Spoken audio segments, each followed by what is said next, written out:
आमे समस्त अनुरोध क्रमे पुणी आ गोटे एपिसोड करवा साधन किपरि करेंगे। फास्ट पार्ट जाइए, सेकेंड पार्ट जाइए, थर्ड भी जाइए, हुए तो यूट्यूब जाइनी, नेक्स्ट यूट्यूब जो दुईटा जाइए यूट्यूब देखुंत फोन कर ठीक लगुच। तेबे निश्चिंत भाव में गोटे आशा सृष्टि हम जे साधन किपरि करवा जहाँ तो प्रैक्टिकल आसी देखुं आम आगे तापर निश्चिंत सन्देह सृष्टि हम आउ कि रहा कि आउ कि साधन क्रम ठीक है कि ना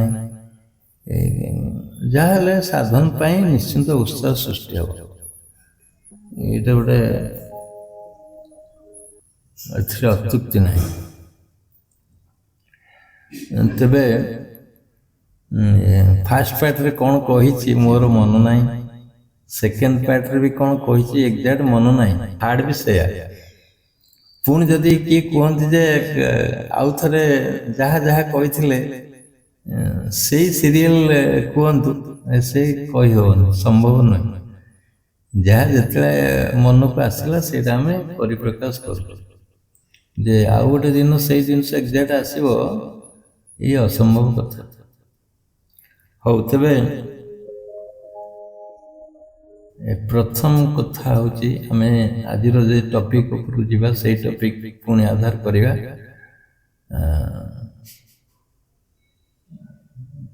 तेबे केतोटे पॉइंट मु आगुर कही जदि कही नहीं तो रिपीटली शुणु जहाँ करंतु ठीक लगे। तेबे प्रथम कथा हूँ गोटे मेन मेजर पॉइंट हूँ जे निरंतर साधन माने आज करिवो काली करिवो परदिन करिवो मासे कंटिन्यू करिवो पुणी बंद कर दो, ये निरंतर साधन नुहे। से हुए तो गुरुदेव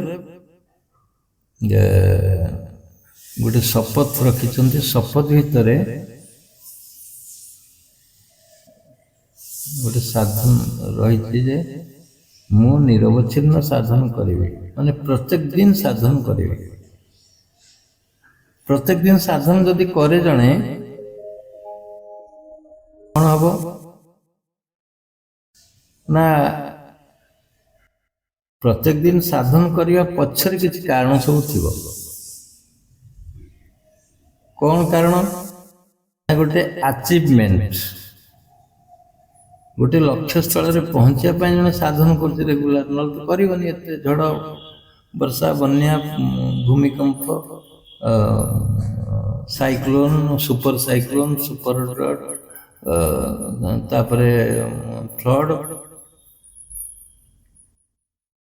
सनस्ट्रोक सुपर सनस्ट्रोक जो होता एम सब से सुपर सनस्ट्रोक रे भी साधन करी बंद करनी के लोक मैंने जाकि नई पठार गड़ुवे पड़िया गड़ुचनी पानी भितर पशुचनी ता सत्वे भी मुझे घरे बस साधन करी केते गरम है तो अनुभव कर जो सनस्ट्रोक होता सुपर सनस्ट्रोक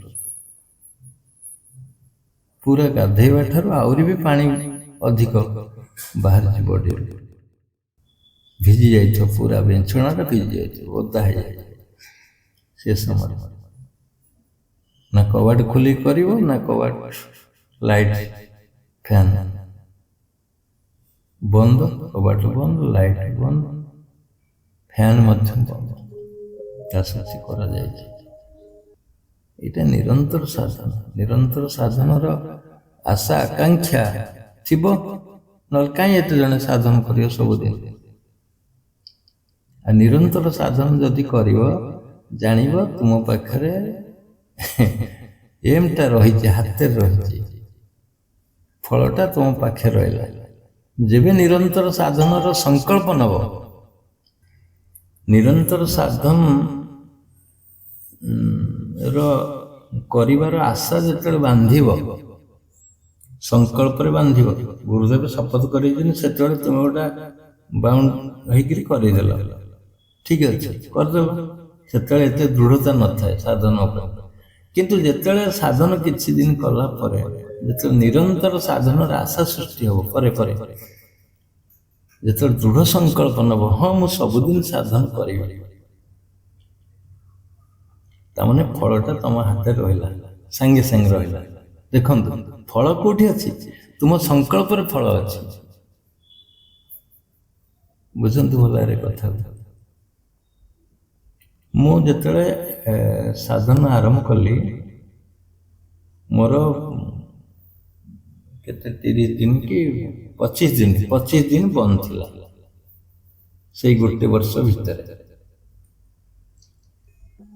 କାରଣ ଔଷଧ ଖାଉଥିଲି, ଔଷଧରେ ନିଦ ବୋଧେ ଥିଲା କି କ'ଣ, ଶୋଇପଡ଼େ, ଦିନରେ ବି ଶୋଇପଡ଼େ, ଖେଳ ଦେଖି ଦେଖି ଶୋଇପଡ଼େ। କ୍ରିକେଟ ଖେଳ ଦେଖି ଦେଖି ପାକିସ୍ତାନ ଇଣ୍ଡିଆ ସାରଜା କପ୍ ମନେ ରଖନ୍ତୁ, ଆଜି କେତେ 30 ବର୍ଷ ତଳେ, ପୁରା ବଡିରୁ ସିଂହରଣ ସୃଷ୍ଟି ହୁଏ ଖେଳ ଦେଖିବା ପାଇଁ, ଏତେ ଆଗ୍ରହ ଥାଏ। ସେଥିରେ ନିଦ ହେଇଯାଏ। ସେ ମାନେ ସମୟରେ ବି ନିଦ ହେଇଯାଇଛି। ମାନେ କେତେ ଅସୁବିଧା ଥିବ ଦେଖନ୍ତୁ। ଦେହ ଖରାପ ଅଛି, ଔଷଧ ଗୁଡ଼ା ଖାଉଥିଲି, ତ ସେ ଔଷଧ ଗୁଡ଼ା ନିଦର ବୋଧେ କିଛି ଥିଲା।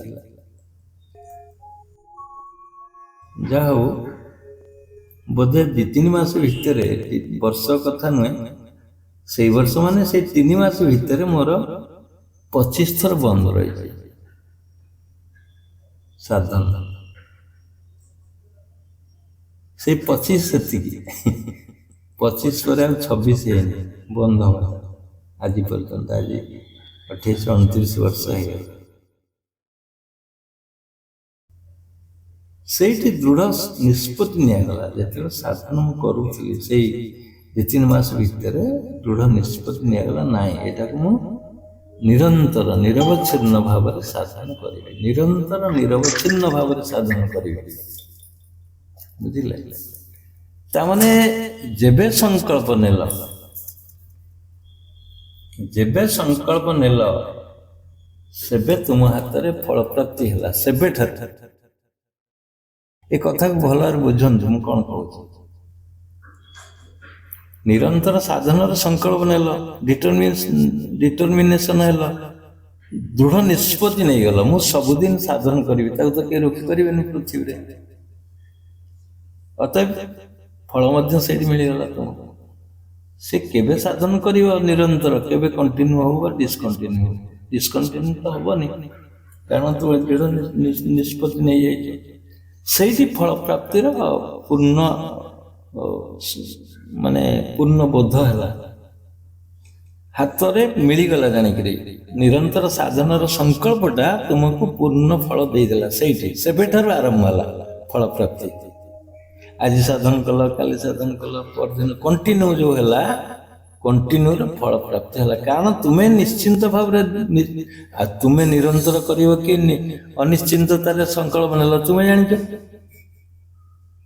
ଏଇଠି ଦେଖନ୍ତୁ, ତୁମେ ଜଜ୍, ତୁମେ ଚୋର, ତୁମେ ଜଜ୍, ତୁମେ ଚୋର, ତୁମେ ସାକ୍ଷୀ, ତୁମେ ବି ସାକ୍ଷୀ, ସବୁ ତୁମେ। ତେଣୁ ତୁମେ ନିରନ୍ତର ସାଧନ କରିବ କି ଅଳ୍ପ କରିବ, ତୁମେ ଜାଣିଛ। ତେଣୁ ନିରନ୍ତର ସାଧନ ସହିତ ଯଦି ତୁମେ ଦୃଢ଼ତାର ସହିତ ସାଧନ ପାଇଁ ସଂକଳ୍ପବଦ୍ଧ ହେଇଗଲ, ଜାଣିବ ଫଳ ମଧ୍ୟ ତୁମ ହାତରେ ରହିବ। ବୁଝିଲେ କି କଥା? ଆକୁ ଭଲରେ ବୁଝନ୍ତୁ ମୁଁ କ'ଣ କହୁଛି। ମୁଁ ତ ମୋ ଦୃଷ୍ଟିରେ କହୁଛି, ମୋ ଭାବନାରୁ ନେଇକି କହୁଛି, ମୋର ସିଦ୍ଧାନ୍ତକୁ ନେଇ ମୁଁ କହୁଛି। ତୁମେ କେତେ ବୁଝୁଛ? ତୁମେ ଯଦି ହାଲକା ସାଧନ କରିବ, ହଁ ନେଇଯିବା ଗୋଟେ ସେମିତି ନିରନ୍ତର ସାଧନ କରିବା, ଯେତେବେଳେ ଅସୁବିଧା ହବ କରିବାନି। ତେଣୁ ଫଳ କେମିତି ମିଳିବ? ଫଳ କେମିତି ମିଳିବ ତୁମକୁ? ତୁମେ ଥରେ ମାତ୍ର ନିରନ୍ତର ସାଧନର ସଂକଳ୍ପ କରିନିଅ। ଯେମିତି ମୁଁ କହୁଥିଲି ଟ୍ରେନରେ ଯାଇକି ସାଧନ କରୁଥିଲି, ଯେମିତି କହୁଥିଲି ବରଯାତ୍ରୀ ଯାଇକି ଫେରି ଆସିଲି, ଯେମିତି କହୁଥିଲି କାହା ଘରକୁ ଯାଇକି ଫେରି ଆସେ ରୁହେନି, କାରଣ ମୋର ପ୍ଲେସ୍ ଦରକାର, ସାଧନ କରିବା ପାଇଁ ଉପଯୋଗୀ ସ୍ଥାନ ଦରକାର, ସେଥିପାଇଁ ମୁଁ ଘରକୁ ଫେରି ଆସେ। ମୁଁ ଏଠି ଭୁବନେଶ୍ୱରରେ 8 ବର୍ଷ ରହିଲିଣି। ଘରେ ଯେତେବେଳେ ଥିଲି, ଘରେ ଥିଲି ଆ ପୂର୍ବରୁ ମୁଁ କେବେ କୋଉଠି ରୁହେନି, ଘରକୁ ଫେରି ଆସେ। ସନ୍ଧ୍ୟା ପୂର୍ବରୁ ଘରକୁ ଫେରି ଆସେ। ଗୋଟେ ବାଇକ୍ ଥିଲା, ମୋଟରସାଇକେଲ ନେଇକି ଯୁଆଡ଼େ ଯାଏ, ପୁଣି ଫେରି ଆସେ। ତା ଭିତରେ ବହୁତ ଥର ଆମେ କଟକ ଆସିଛୁ, ଭୁବନେଶ୍ୱର ମଧ୍ୟ ଆସିଛୁ, କୁଆଡ଼େ ସର୍ଟଟି ବି ଯାଇଛୁ, କି ଯୋଗ କ୍ୟାମ୍ପରେ ଯାଇଛୁ। ଯୋଗ କ୍ୟାମ୍ପ ତ ପ୍ରାୟ ଆମେ 11ଟା ପାଖାପାଖି ବ୍ରାଞ୍ଚ କରିଥିଲୁ ନା, ଯିବାକୁ ପଡ଼ୁଥିଲା, ମାସରେ ଥରେ ଯିବାକୁ ପଡ଼ୁଥିଲା। ସେ ଦିନ ପ୍ରୋଗ୍ରାମ, ଦିନରେ ସାରିକି ପୁଣି ସନ୍ଧ୍ୟାକୁ ଫେରି ଆସୁ। ତା ଦେହରେ ସବୁ ହାଟ, ବାଟରେ ହାଟ ଯଦି ଥିବ କିଛି ପରିବା ପତ୍ର ଧରିକି ମଧ୍ୟ ଆସେ। ଯାହା ହଉ, ସେଥିରେ ମଲ୍ଟିପୁଲ କାମ ମଧ୍ୟ ହଉଥିଲା, ବୁଝିଲେ? ତେଣୁ ଯେତେବେଳେ ତୁମେ ନିରନ୍ତର ସାଧନର ସଂକଳ୍ପ ନବ, ଦୃଢ଼ତାର ସଂକଳ୍ପ ନା ମୋତେ ସବୁଦିନ କରିବାକୁ ପଡ଼ିବ, ସେଥିରେ କିନ୍ତୁ, ଯଦି, ଅଥବା, ପରନ୍ତୁ, ତଥାପି ଲଗେଇବ ନାହିଁ। ନିରନ୍ତର ସାଧନରେ ଯଦି, କିନ୍ତୁ, ଅଥବା, ପରନ୍ତୁ ଲଗେଇବ ନାହିଁ। ଯଦି ବର୍ଷା ହେଲା, ଯଦି ଜୋର ଖରା ହେଲା, ଯଦି ବନ୍ଧୁ ଘରକୁ ଗଲି, ଯଦି କିଛି ଅସୁବିଧା ହେଇଗଲା, ଯଦି ଖାଇବାକୁ ନାହିଁ, ଯଦି ଘର ନାହିଁ, ଏସବୁ ଆସିବ ଯଦି ଭିତରେ। କିନ୍ତୁ ସେମିତି ଏଇ ନିରନ୍ତର ସାଧନରେ ଏଗୁଡ଼ା ଲାଗିବନି। ନିରବଚ୍ଛିନ୍ନ ସାଧନ କରିବା, ଦୃଢ଼ ସଂକଳ୍ପ, ପୃଥିବୀରେ କୌଣସି ଶକ୍ତି ନାହିଁ ତୁମକୁ ରୋକିବା ପାଇଁ। ମନେ ରଖନ୍ତୁ, ଭଲ ଭାବରେ ମନେ ରଖନ୍ତୁ, କୌଣସି ଶକ୍ତି ନାହିଁ ରୋକିବ। ଯଦି ରୋକିବ ତୁମେ ନିଜେ ସ୍ୱୟଂ। ନିରନ୍ତର ସାଧନର ପ୍ରୟାସ ଜାରି ରଖ, ପ୍ରୟାସ ସୃଷ୍ଟି ହଉ, ନିଜ ମନ ଭିତରୁ ଦୃଢ଼ତାର ପ୍ରୟାସ ସୃଷ୍ଟି ହଉ, ମୁଁ କରିବି ସାଧନ। ଆଉ ତା ସହିତ କାରଣ କିଛି ଥିବ ନା, ନିରନ୍ତର ସାଧନ ଯିଏ କରିବ, କାହିଁ କରିବ? ଗୋଟେ ବଡ଼ ପ୍ରୋଫାଇଲ ଧରିକି ଥିବ ନା, ତା ଭିତରେ ପ୍ରୋଫାଇଲ, ଦଲିଲ। କାହିଁକି କରିବ ଜଣେ ନିରନ୍ତର ସାଧନ? କୋଉ ଆଶାରେ କରିବ? ତେଣୁ ସେଗୁଡ଼ା ତା ସହିତ ମହଜୁଦ ଥିବ, ଦଲିଲରେ ଲେଖା ହେଇଥାଏ। ମୁଁ ସମାଧିସ୍ଥ ହେବି, ମୁଁ ଯୋଉଥିପାଇଁ ଆସିଛି ସେ ସଂକଳ୍ପରେ ପହଞ୍ଚିବି, ନିଜକୁ ଜାଣିବି, ଈଶ୍ୱର ଦର୍ଶନ କରିବି।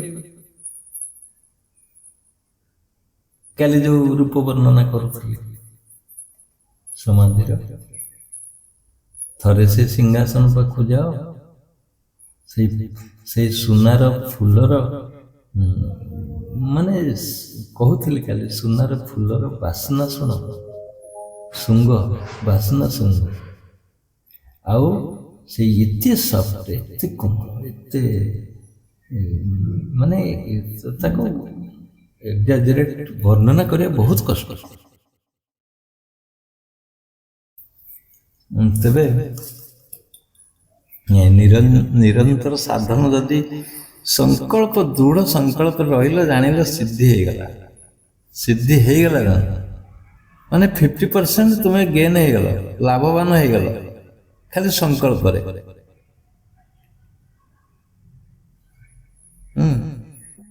କହିବନି ଯେ ମୋର ଗୋଟେ ସନ୍ତାନ ହେଇଛି, ମୁଁ କ୍ଷୀର ଦଉଛି, ସେଥିରେ ପିଲା ଉଠୁଛି, ଏମିତି ପ୍ରୋବ୍ଲେମ ଆସିଛି, ମତେ ପଚାରିଛନ୍ତି, ମୁଁ କ୍ଷୀର ଦଉଛି, କେମିତି ସାଧନ କରିବି? ଇଏ ବି ଗୋଟେ ବ୍ୟାରିୟର ନୁହେଁ କି, ପ୍ରତିବନ୍ଧକ ନୁହେଁ କି? ମୁଁ କ୍ଷୀର ଦଉଛି ପିଲାକୁ, ଛୋଟ ପିଲାଟା, ମୁଁ ସାଧନ କେମିତି କରିବି? ତାର ଉତ୍ତର କଣ ହେଇପାରେ କୁହନ୍ତୁ? ମୁଁ ବି ଚିନ୍ତା କରି କହିଥିଲି, ଠିକ ଅଛି, ଯେତେବେଳେ ପିଲା ଉଠୁଛି କ୍ଷୀର ଦେଇଦିଅ, ପୁଣି ଶୋଇ ପକାଅ, ପୁଣି ସାଧନ କର। ଦେଖନ୍ତୁ, ତୁମେ ଯଦି ନିରନ୍ତର ସାଧନର ଆଶା ସୃଷ୍ଟି କରିବ, ତମକୁ ଉପାୟ ଆସିବ। ମୁଁ ତ ଉପାୟ କହିଦେଲି, ଏଥିରେ ଭାଙ୍ଗିବାର କିଛି ନାହିଁ। ଏଥିରେ ସାଧନ କ୍ରମ ଭାଙ୍ଗିଗଲା ତା ବି ନୁହେଁ, କାରଣ ପିଲାଟା ଅଛି ନା, ଆବଶ୍ୟକତା ଅଛି ପିଲାର କ୍ଷୀରଟା, ନହେଲେ ତ ସିଏ ତମକୁ ପେଲି ପକେଇବ କି ସାଧନ କରୁଛ ଚଢିଯିବ, କଣ କରିଦବ, କାନ୍ଦିବ। ତୁମେ ଉଠିଯିବ, ବାସ୍ ଆତ୍ମଦେବ ତୁମ ଭିତରେ ଅଛନ୍ତି ନା, ଜାଣୁଛନ୍ତି ପିଲାଟା କ୍ଷୀର ଖାଇବ, ଦେଇଦବ କ୍ଷୀର, ଶୋଇ ପକେଇବ। କ୍ଷୀର ଖାଇଲେ ଶାନ୍ତିରେ ଶୋଇଲା, ତାପରେ ପୁଣି ସାଧନ ଆରମ୍ଭ କଲ, କିଛି ଅସୁବିଧା ନାହିଁ। ତୁମ ଆତ୍ମତୃପ୍ତି ହବା ଦରକାର ଯେ ମୁଁ ଠିକ, ମୁଁ ଅଯଥାରେ ଉଠିନି, ମୁଁ ଯଥାରେ ଉଠିଛି। ସେମିତି ଝାଡ଼ା ଲାଗିଲା, ଲାଟିନ୍, କଣ କରିବ? ସାଧନ କରିପାରିବ? କରିପାରିବନି। ଉଠିକି ଯିବ, ଆରାମରେ ଉଠିକି ଯିବ। ସାଧନ ଯେତିକି କରିଥିଲ ଅଧାରେ ପେଟ ସାଧନ ଯାଇ କରିଛ କି କଣ ଯାଇ କରିଛ, ସରିନି, କମ୍ପ୍ଲିଟ ହେଇନି। ଯିବ, ଝାଡ଼ା ଲାଟିନ୍ ଯିବ, ଲାଟିନ୍ ବସିବ, ପୁଣି ଆସିବ, ଧୋଇ ଧୋଇ ହେବ, ପୁଣି ଆରମ୍ଭ କରିବ। କୋଉଠୁ ନା ଯୋଉଠୁ ଷ୍ଟାର୍ଟ କରି ମାନେ ଛାଡ଼ିଥିଲ, ସେଇଠି 3ଟି ପ୍ରଣାମ କରିବ। 3ଟି ପ୍ରଣାମ କରିକି ପୁଣି ଆରମ୍ଭ କରିବ। ତୁମେ ଆଉ ମୂଳରୁ ଆରମ୍ଭ କରିବା ଦରକାର ନାହିଁ, ଗୋଡ଼ ପାଖରୁ କି ପ୍ରଣାମ କରିବ। ଯୋଉଠି ଛାଡ଼ିଲ, ଧର ହାତରେ ଛାଡ଼ିଛ, 3ଟି ପ୍ରଣାମ କରିବ। 3ଟି ପ୍ରଣାମରେ ପୁଣି ସେଇଠୁ ଷ୍ଟାର୍ଟ କରିବ। ବାସ୍, ଏ ସବୁ, ଏ ଯୋଉ କଳା, ଏ ଯୋଉ ବୁଦ୍ଧି ବା ଏ ଯୋଉ ଭାବଟା ତୁମେ ନିଜେ ସୃଷ୍ଟି କରିପାରିବ, ନିଜ ଭିତରୁ ଆସିବ, ନିଜ ଭିତରୁ ଆସିବ, କହିବାକୁ ପଡ଼ିବନି। କାରଣ ତୁମ ଭିତରେ ଯିଏ ସର୍ବଜ୍ଞାତା, ସର୍ବଦ୍ରଷ୍ଟା, ସର୍ବଶକ୍ତିମାନ, ସର୍ବବିଦ୍ୟମାନ, ସିଏ ଅଛି ନା ତୁମ ଭିତରେ, ବତେଇ ଦବ। ତାର ତ ଆସିଷ୍ଟାଣ୍ଟ ମନ, ତାର ତ ଆସିଷ୍ଟାଣ୍ଟ ବୁଦ୍ଧି, କିନ୍ତୁ ତୁମେ ପ୍ରଯତ୍ନ ହବା ଦରକାର, ମୁଁ ସାଧନ କରିବି। କାରଣଟା ସେଠି। ତେଣୁ ନିରନ୍ତର ସାଧନର ପ୍ରୟାସ ଜାରି ରଖ। ପ୍ରତ୍ୟେକ ଦିନ ସାଧନ ମୁଁ କରିବି, ଗୋଟେ ଜିଦି ରହୁ, ଚଟକ ରହୁ। ଚଟକ ରହିଲେ ହେଇଯିବ।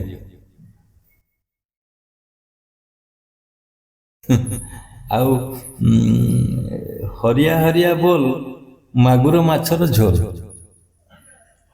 ବୁଝିଲେ? ଏଇଠି ଅଛନ୍ତି, ସାଧନ କରୁଛନ୍ତି, ପୁଣି ଯାଇକି କାଶୀ ବୃନ୍ଦାବନରେ ଉଠିଲେନି। ନା ସାଧନ ଅଛି ନା ଯୋଗ ଅଛି। ଏଇଠି ଆଡମିସନ କରିଛନ୍ତି, ପୁଣି ହରିଆ ହରିଆ ବୋଲ ଯାଇକି ଉଠିଲେଣି କୋଉଠି? ବୃନ୍ଦାବନରେ, କାଶୀରେ, ନଗର କୀର୍ତ୍ତନରେ। ସେ କଣ ନିରନ୍ତର ସାଧନର ସଂକଳ୍ପ କରିଥିଲେ? କରିନାହାନ୍ତି। ଦେଖନ୍ତୁ, ଅଛନ୍ତି, ଏଇଠିକି ନାହାନ୍ତି।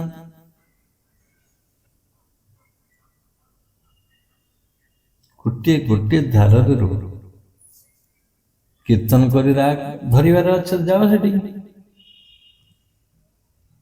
କାଶୀ ବୃନ୍ଦାବନ ବୁଲିବାର ଅଛି ତ, ସାଧନ ନଷ୍ଟ ନ ହବ। ମୁଁ ମନା କରୁନି କାଶୀ ଯିବା ପାଇଁ, ମୁଁ ମନା କରୁନି ବୃନ୍ଦାବନ ଯିବା ପାଇଁ, ଅଯୋଧ୍ୟା ଯିବା ପାଇଁ। ଆମେ ତ ସଂକଳ୍ପ କରିଛୁ ଅଯୋଧ୍ୟା ଯିବୁ କି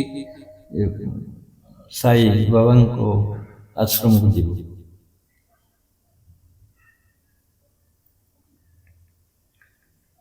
ତାମାନେ ସାଧନ ନଷ୍ଟ ନ ହବ।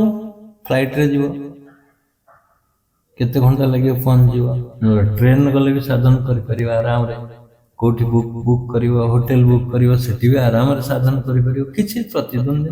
ତମେ ସନ୍ଧ୍ୟାରେ ଫେରି ଆସ, ସଂକଳ୍ପ ରଖିଥିବ ନିରନ୍ତର ସାଧନ ମୁଁ କରିବି, ଡିସକଣ୍ଟିନ୍ୟୁ ନ ହଉ। ଆମେରିକାରେ ପହଞ୍ଚିଯାଅ, ସେଠି ବି ସାଧନ କରିପାରିବ। ତିରୁପତି ପହଞ୍ଚ, କିନ୍ତୁ ଦିନରେ ବୁଲ, ଦିନ ସାରା ବୁଲ, କିଛି ଅସୁବିଧା ନାହିଁ। ପୁଣି ଫେରି ଆସିବ ସନ୍ଧ୍ୟାକୁ କି 9ଟା ବେଳକୁ ଫେରି ଆସିବ, ଖାଇବ ପିଇବ, ଆରାମରେ ଶୋଇପଡ଼ିବ। ପୁଣି ରାତି 3ଟାରେ ସାଧନ କର। ସେଇ ଫାକୁଲିଟିଟାକୁ ଜଗ, ସାଧନ ଫାକୁଲିଟିକୁ ଜଗ, ଯେ ମୁଁ ନିରନ୍ତର ସଂକଳ୍ପ କରିଛ ନା। ସଂକଳ୍ପ ସହିତ ତୁମର ଯେତେ ପ୍ରକାର ପ୍ରୋଗ୍ରାମ ସିଏ ତିଆରି କରିଦେବ। ମନେ ରଖନ୍ତୁ, ତୁମ ଦୃଢ଼ ସଂକଳ୍ପ ସିଏ ତୁମକୁ ପ୍ରୋଗ୍ରାମ ତିଆରି କରିବ।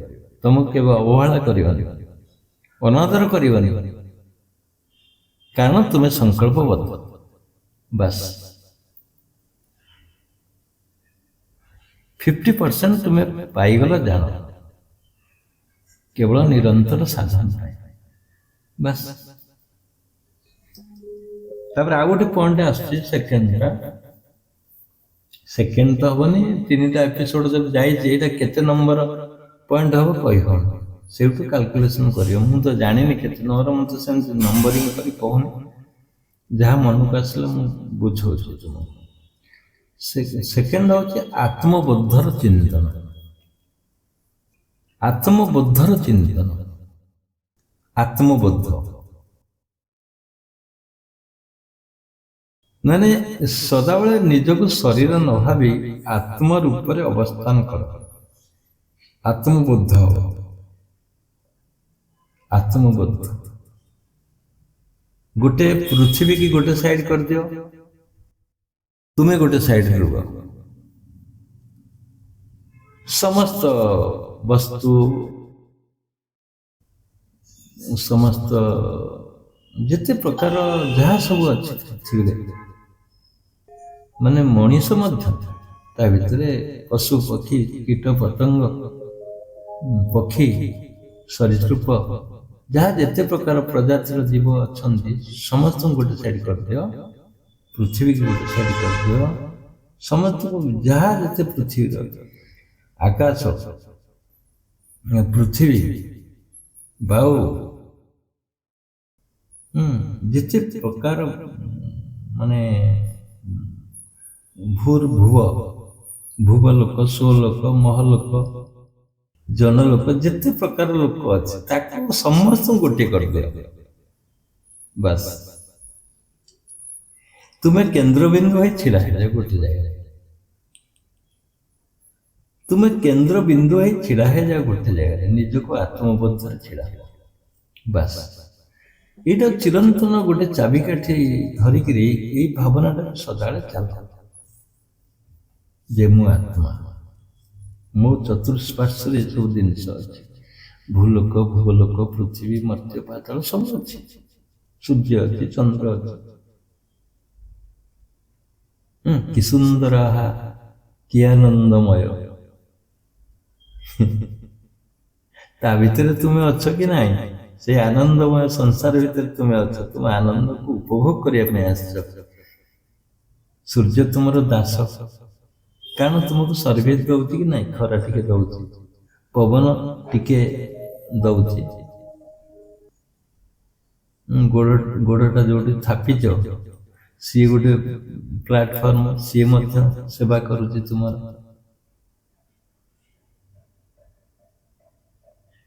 ଆକାଶ, ଜଳ, ଜଳର ତ ଅନୁପମ ମାନେ ଆବଶ୍ୟକତା ଅଛି ତୁମ ପାଇଁ, ଅପରିହାର୍ଯ୍ୟ।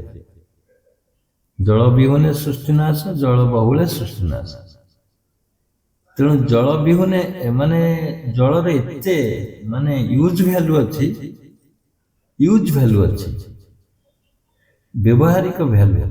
ୟୁଜ କରିବ, କନଜ୍ୟୁମ କରିବ ଯୋଉ ଜିନିଷଟା ଜଳ ଭିତରେ ଅଛି, ଯୋଉଟା ସୁନା ଭିତରେ ନାହିଁ।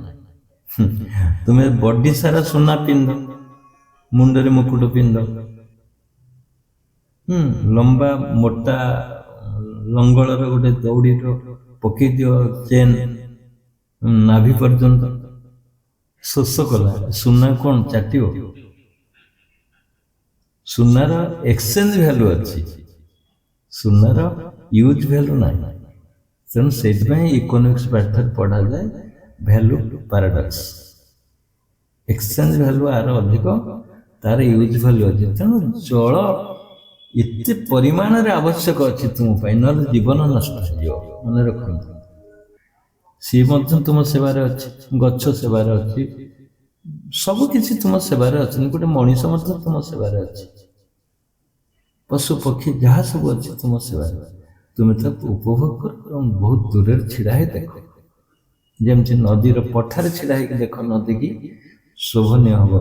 ନଦୀ ମଝିକି ଯାଉନି, ନଦୀ ମଝିକି ଗଲେ ବୁଡି ମାରିବ, ଡୁବ ମାରିବ, ବୁଡି ମାରିବ। ନଦୀ ପଠାରେ ନଦୀକୁ ଉପଭୋଗ କର। ଯେମିତି ଗୋଟେ ମହୁମାଛିଟି ଆସିଲା, ଫେନ୍ଦରେ ବସିଲା, ଆଉ ଗୋଟେ ମହୁମାଛି ଆସିଲା, ମଝିକି ଦାବ ମାନେ ଉଡାଣ ଭରିଲା, ମଝି ମହୁ ଥୁଆ ହେଇଛି, ତା ମଝିକି ପିଇବ ବୋଲି ପଳେଇଲା। ମହୁମାଛି ଆଉ ବଞ୍ଚିବ? ମଝି ଗଲେ ନଷ୍ଟ ହେଇଯିବ। ଜଣେ ପେଟ ଭରି ପିଇଲା ଫେନ୍ଦରେ ବସିକି, ଉଡ଼ିଗଲା। ପେଟ ଭରି ପିଇଲା, ଉଡ଼ିଗଲା। ଆଉ ଜଣେ ମଝିକି ଡୁବ ମାରିଲା, ମୁଁ ବେଶୀ ପିଇବି, ନଷ୍ଟ ହେଇଗଲା। ସେମିତି ଏ ପୃଥିବୀ ଭିତରକୁ ଯାଉନି, ତୁମେ ଦୂରେଇକି ରହିକି ଉପଭୋଗ କର, ଯେତିକି ଆବଶ୍ୟକତା ଅଛି ଗ୍ରହଣ କର। ବୁଝିଲେ? କେମିତି ଗ୍ରହଣ କରିବ ନା ଆତ୍ମବୋଧରେ ରହିକି ଚିନ୍ତନ କରିବ, ମୁଁ ଆତ୍ମା। ଆତ୍ମା ବ୍ୟତୀତ ମୁଁ କିଛି ନାହିଁ। ବେଳେ ବେଳେ ଶରୀରର ଭାବନା ଆସୁନି କି ମୁଁ ହେଡମାଷ୍ଟର। ଆରେ ହେଡମାଷ୍ଟର କିଏ? ତୁମେ ତ ନିଜେ। ତୁମର ଗୋଟେ ପୋଷ୍ଟ ସେଇଟା। ତୁମେ ପ୍ରକୃତରେ ହେଡମାଷ୍ଟର ନୁହେଁ, ତୁମେ ପ୍ରକୃତରେ କ୍ଲର୍କ ନୁହେଁ, ପ୍ରକୃତରେ କୃଷକ ନୁହେଁ, ପ୍ରକୃତରେ ସାଇଣ୍ଟିଷ୍ଟ ନୁହେଁ। କ୍ରିଏଟ ହଉଛି ଆତ୍ମାରୁ, କ୍ରିଏଟ ହଉଛି ସେଗୁଡା ସବୁ। ବାସ୍ତବରେ ତୁମେ ଅରିଜିନ ହଉଛି ଆତ୍ମା। ତେଣୁ ଆତ୍ମାର ବୋଧକୁ କେବେ ମନରୁ କାଢ଼ନି, ସଦାବେଳେ ଆତ୍ମଚିନ୍ତନରେ ଥାଅ। ଏକାନ୍ତ ରହି ଆତ୍ମ ଭାବେ ବୋଧି ଉତ୍ତମ ଜ୍ଞାନ ଦେବେ। ଆତ୍ମ ଭାବରେ ଚଳ ପ୍ରଚଳ ହୁଅ। ସକାଳୁ ଉଠିଲ ନିଜକୁ ଅନୁମୟ କରିବ, ମୁଁ ଆତ୍ମା। ଆରେ ମୁଁ ତ ଆତ୍ମା। ଖାଇଲେ ଆତ୍ମା, ବସିଲେ ଆତ୍ମା, ଉଠିଲେ ଆତ୍ମା। ସବୁବେଳେ ଆତ୍ମବୋଧରେ ରୁହ, ଯୋଉଟାକି ତୁମକୁ ବହୁତ ଉଚ୍ଚ ଶ୍ରେଣୀର ଭାବନାଟା, ଏଇ ଯୋଉ ଭାବନାଟା ଉଚ୍ଚ ଶ୍ରେଣୀରେ ନେଇ ପହଞ୍ଚେଇ ଦେବ। ସାଧନର ଇଏ ଗୋଟେ ବଡ଼ ଉପାଦାନ ତୁମ ପାଇଁ। ବିନା ଭାବନାରେ ତୁମେ ସାଧନ କରିପାରିବନି। ସେମିତି ଚକ୍ରବେଦନ କରୁଛ, ଆତ୍ମବୋଧରେ କର। ସେଜ ପକଉଛ, ଆତ୍ମବୋଧରେ କର। ମୁଁ ଶରୀର ଭାବରେ ପକଉନି ସେଜଟି। ପ୍ରଣବ କରୁଛ, ଆତ୍ମବୋଧରେ କର, ମୁଁ ଆତ୍ମା। ବାସ୍, କେତେ ସୁନ୍ଦର ହେଇଯିବ। ସାବଲୀଳ, କେତେ ସୁନ୍ଦର ଲାଗିବ ତୁମକୁ। ମାର୍ଜିତ, କାହିଁକିନା ଇଏ ଗୋଟେ ପାୱାର ପ୍ଲସ୍। ବୁଝିଲେ? ଯେମିତି ମୋବାଇଲ ଫୋନ ପକଉଛ, ଭାଉଚର ପକଉଛ, ପାୱାର ପ୍ଲସ୍ ପକେଇଛ, ଏକ୍ସଟ୍ରା ପ୍ରିମିୟମ ପକଉଛ ତେଲରେ। କୌଣସି କେକ୍ରେ, କୌଣସି ଫ୍ରୁଟ୍ସରେ ଫ୍ଲେଭର ଦିଆହେଉଛି, ଏକ୍ସଟ୍ରା ଜିନିଷ ସବୁ ଦିଆହେଉଛି। ଇଏ ସେମିତି ତୁମେ ଚାଲୁଛ, ଠିକ ଅଛି, ତୁମେ ଭାବନା କରି ଚାଲୁଛ କେତେବେଳେ ଆତ୍ମା, ମୁଁ ଆତ୍ମା ବୋଲି। ଉଠିଲେ ଚାଲ, କିନ୍ତୁ ଆତ୍ମା ଭାବରେ ଚାଲ। ଷ୍ଟେପ ପକାଅ, ଷ୍ଟେପ ବାଇ ଷ୍ଟେପ। ଘରୁ ବନ୍ଧ ଡେଇଁଲ, ଗୋଟେ ଆତ୍ମା ଭାବରେ ଚିନ୍ତନ କରି, ଆରେ ମୁଁ ଆତ୍ମା, ମୁଁ ଯାଉଛି, ଠିକ ଅଛି। ଏ ତ କେତେ ବିରାଟ ଶକ୍ତି ସୃଷ୍ଟି କରିଦେବ ତୁମର ବାଟଟା, ତୁମର ଗନ୍ତବ୍ୟ ପଥକୁ, ଯୋଉଥିପାଇଁ ଯାଉଛ ସେ କାମଟି ହେଇଯିବ। କାହିଁକିନା ଆତ୍ମା ରୂପରେ ଷ୍ଟେପ ପକେଇଛ ନା ଆଗକୁ। ବାସ୍, ଆତ୍ମବୋଧରେ ଚିନ୍ତନ ଥାଉ, ସଦାବେଳେ ଚିନ୍ତନ କରିବ, ହଟିବନି କେବେ। କେବେ କୁହନି ମୁଁ ଗରିବ। ହ୍ୟାଭ ନଟ୍, ହ୍ୟାଭର ଆଶା ରଖ। ହ୍ୟାଭ ବାଲା ତୁମେ, ହ୍ୟାଭ ନଟ୍ ନୁହେଁ, ହ୍ୟାଭ ଥିଲା ବାଲା, ଯୋଉଟା କୁହନ୍ତି ଓଡ଼ିଆରେ, ଥିଲା ବାଲା, ନଥିଲା ବାଲା। ତୁମେ ନଥିଲା ବାଲା କଣ? ଏଣେ କହୁଛ ନିରଞ୍ଜନ ଜଗଦୀଶ୍ୱର, ପୁଣି କହୁଛ ଧନିକ କୁବେର। ଧନିକ କୁବେର ଯିଏ କହୁଛି ସେ କେମିତି କହିବ ଯେ ମୋର କିଛି ନାହିଁ? ଗୋଟେ ଘରକୁ ଯାଅ, ମାନେ ସବୁ ଧନ ରତ୍ନ ଥିବ, କହ ନାଇଁ ଲୋ ମା, ମୋ ପାଖରେ କଣ ଅଛି କି? ଇଏ ପୁଅ କଣ ଆଣିଛି? ଆମ ପାଖରେ କଣ ଅଛି? କିଛି ନାହିଁ, ଆମେ ତ ଗରିବ ଲୋକ। ସବୁ ଥିବ ତାଙ୍କ ପାଖରେ, ସବୁ ଥିବ। 50 ଲକ୍ଷ ଟଙ୍କାର ଗାଡି ଅଛି, କିନ୍ତୁ ସେ କଣ କହୁଛନ୍ତି? ମୋ ପାଖରେ କଣ ଅଛି? ଆମ ଘରେ କିଛି ନାହିଁ। ଇଏ ନିମ୍ନ ଭାବନା ତୁମକୁ ନିମ୍ନ ଗତି କରେଇଦେବ ଦିନ, ମନେ ରଖନ୍ତୁ। ମୁଁ ତ କହୁନି ଯେ ମୁନି ସମାଜ ଲୋକ ଯିଏ ପଶ୍ଚିମ ଏଇ କଥା କହୁଥିବେ, ତା ନୁହେଁ। ଅନ୍ୟ ଯୋଉ ସୋସାଇଟିରେ ଆମେ ଦେଖୁଛୁ, ମୁଁ ବି କେଇ ଜଣ ଘରକୁ ଯାଇଛି, ସେ କହୁଛନ୍ତି ବାବା ଆମର କିଛି ନାହିଁ, ଆମେ ଗରିବ ଲୋକ। ଦେଖିଲା କୋଟି କୋଟି ଟଙ୍କାର ସମ୍ପତ୍ତି, ଲଙ୍ଗଳ ଭଳି ପକେଇଛନ୍ତି ସୁନା ଚେନ୍। ବୁଝିଲେ? କଣ କହିବ ତାଙ୍କୁ? ଏସବୁ ଭାବନା ଆଣନି ଜମା। ତୁମ ଛୋଟ ଭାବନା ନା, ଆ ଭିତରେ ବହୁତ ରହସ୍ୟ ଲୁଚି ରହିଛି। କେବେ ଜଷ୍ଟ ପରଫେକ୍ଟ କଥା କୁହ। ନାହିଁ ତ ନାହିଁ, ଠିକ ଅଛି, ଅଛି କାହିଁକି କହିବ ନାହିଁ ବୋଲି? ମାନେ କମିବ, ଦିନେ ଦେଖିବ ତୁମର କମିବ, ରିଡ୍ୟୁସ ହବ। ତୁମ ଭାବନା ରିଡ୍ୟୁସ ହେଇଯିବ ଧନ ଗୁଡା। ଏ ଜଣେ ଯୋଗୀର ଏ ଭାବନା ନ ଆସୁ।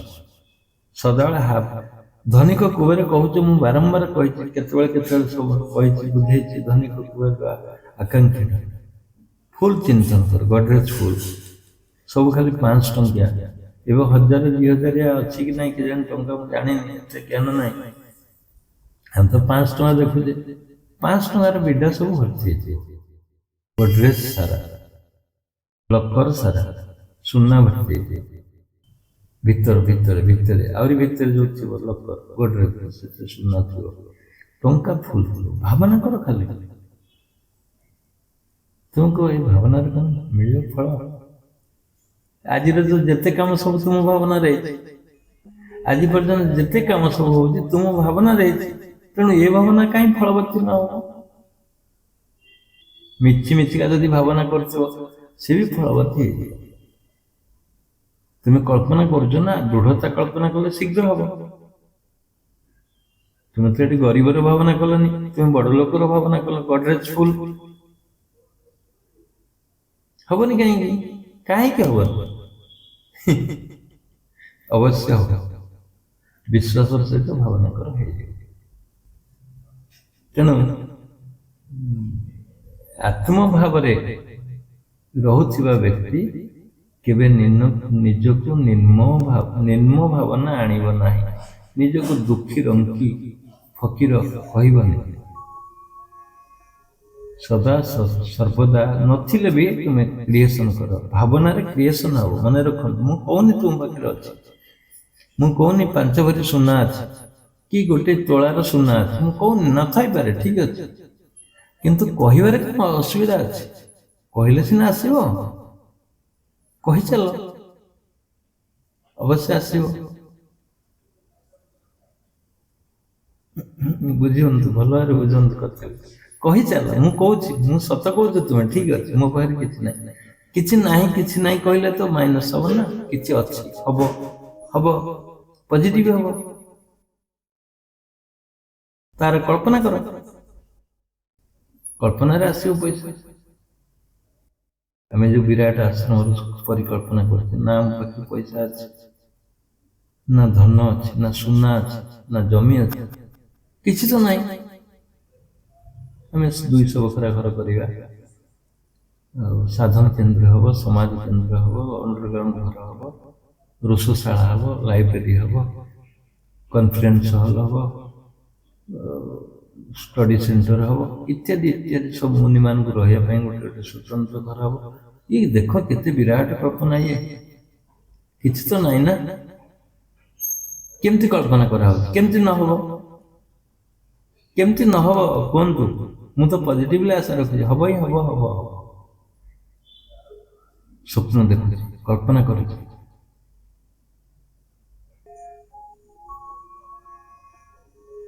ତେଣୁ ନିରନ୍ତର ଆତ୍ମବୋଧର ଚିନ୍ତନ ଆଣ। ଆତ୍ମବୋଧର ଚିନ୍ତନ ଆଣିଲେ ସବୁ, ଆତ୍ମାର ସବୁ କ୍ରିଏସନ ନା। ତୁମେ ଯେତେବେଳେ ଆତ୍ମା ହେଇଯିବ, ସବୁ କିଛି ହେଇଯିବ, ସବୁ କିଛି ହେଇଗଲା ଗଲା। ତେଣୁ ପାରାଲାଲ ଭାବରେ ସାଧନ କରିବା ସହିତ ଏ ଚିନ୍ତନ ରଖିବେ। ଆଉ ଗୋଟେ କଣ, ଆଉ ଗୋଟେ ଥାର୍ଡ ପଏଣ୍ଟ ଯଦି ନିଆଯାଏ, ଡିସିସନ ମେକର ହେଲେ ଶୀଘ୍ର ଗ୍ରୋଥ ହେବ, ସାଧନ ତ୍ୱରାନ୍ୱିତ ହେଇଯିବ। ଡିସିସନ ମେକର ହୁଅ, ଡିସିସନ ତିଆରି କର, ହେଲେ ଶୀଘ୍ର ହବ,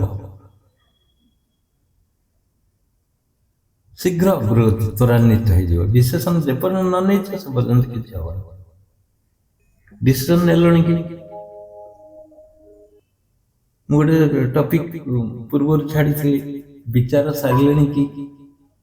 ବିଚାର ସାରିଲେଣି କି, ତା ଅର୍ଥ ଏଇଟା, ଡିସିସନ ମେକର। ଡିସିସନ ନିଅ, ଏଇଟା ମୁଁ କରିବି, ଏଇଠି ପହଞ୍ଚିବି, ଏଇଟା ମୋର ଆବଶ୍ୟକତା ଅଛି। ଯେପର୍ଯ୍ୟନ୍ତ ଡିସିସନ ନ ନେଇଛ, ସେ ପର୍ଯ୍ୟନ୍ତ ହେଇପାରିବନି ସାଧନ। ଡିସିସନ ହଉଛି ତାର ଫାଉଣ୍ଡେସନ। ଡିସିସନ ହଉଛି ଫାଉଣ୍ଡେସନ ସାଧନ। ଗାଁକୁ ଗୋଟେ ଘୋଡ଼ା ଚାଳକ ଆସିଲା, ପୁଣି ବାହାରକୁ ଫେରିଗଲା, ପୁଣି ଗାଁକୁ ଆସିଲା, ପୁଣି ବାହାରକୁ ଫେରିଗଲା। ଏମିତି ଦିନ ସାରା ହଉଛି। ଲୋକ ପଚାରିଲା, ଆରେ ତୁ ତ ଗାଁ ଭିତରକୁ ଆସୁଛୁ ପୁଣି ବାହାରକୁ ଯାଉଛୁ, କାରଣ କ'ଣ? କାହାକୁ ଖୋଜୁଛୁ? ଆମକୁ ଟିକେ ପତା ଲଗାଅ, ଆମକୁ ଟିକେ ବାର୍ତ୍ତା ଦିଅ, କାହିଁକି ଆସୁଛ ତୁମେ? ଏ ଘୋଡ଼ା ଚାଳକ କହିଲା, ଆଜ୍ଞା ମୁଁ ବି ଜାଣିନି କାହିଁକି ଆସୁଛି, ମୁଁ କାହିଁକି ଏଠିକି ଆସି କାହିଁକି ଯାଉଛି ମୁଁ ଜାଣିନି। ଇଏ ଜିନିଷ ସେଇଆ, ତୁମେ ଯୋଗ କାହିଁ କରୁଛ ଯଦି ନ ଜାଣିବ ଲାଭ କ'ଣ ଅଛି? ଆଉ ଡିସିସନ୍ ଯଦି ନେଇଯିବ ଥରେ, ତାହେଲେ ତମକୁ ପତା ମିଳିବ ମୁଁ କାହିଁକି ଯୋଗ କରୁଛି। ନହେଲେ ଧୋବାର ଗଧ, ଧୋବିକି ଗଧ, ନା ଘାଟ କି ନା ଘରଟି, ନା ଘାଟର ହବ ନା ଘରର ହବ। କୁହନ୍ତୁ, ଧୋବା ଜାଣିଛି ଗଧ କୁଆଡେ ଯାଉଛି କାହିଁକି ନଉଛି, କିନ୍ତୁ ଗଧ ଜାଣିନି ମୁଁ କୁଆଡେ ଯାଉଛି, ଘାଟକୁ ଯାଉଛି କୁଆଡେ ଯାଉଛି। ଏମିତି ଜୀବନ ପଳେଇବ ତୁମର, ନା ଘାଟ ରହିପାରିବ ନା ଘର ରହିପାରିବ। ଘୋଡ଼ା ଗଧ ଜାଣିପାରିଲାନି ମୁଁ ଘାଟକୁ କାହିଁ ଯାଉଛି। ଲୁଗା ଶୁଖିଲା, ଲୁଗା ପୁଣି ପିଠିରେ ନଦା ହେଲା, ପୁଣି ଘରକୁ ନେଇ ଆସିଲା। ଘରକୁ କାହିଁ ଆସିଲା ସେ ଜାଣିନା। ବାସ୍ ତୁମ ଜୀବନ ମଧ୍ୟ ସେ, ଯଦି ଡିସିସନ୍ ନ ନେବ, ନ ଜାଣିପାରିବ ଏ ଜୀବନଟା କ'ଣ, ମୁଁ କାହିଁକି କ'ଣ କରୁଛି, ଯଦି ନ ଜାଣିପାରିବ, ତାହେଲେ ଧୋବାର ଗଧ ଭଳି ତୁମର ଜୀବନ ଶେଷ ହେଇଯିବ। ଯୋଗ କରିକିରି ବି ଶେଷ ହେଇଯିବ।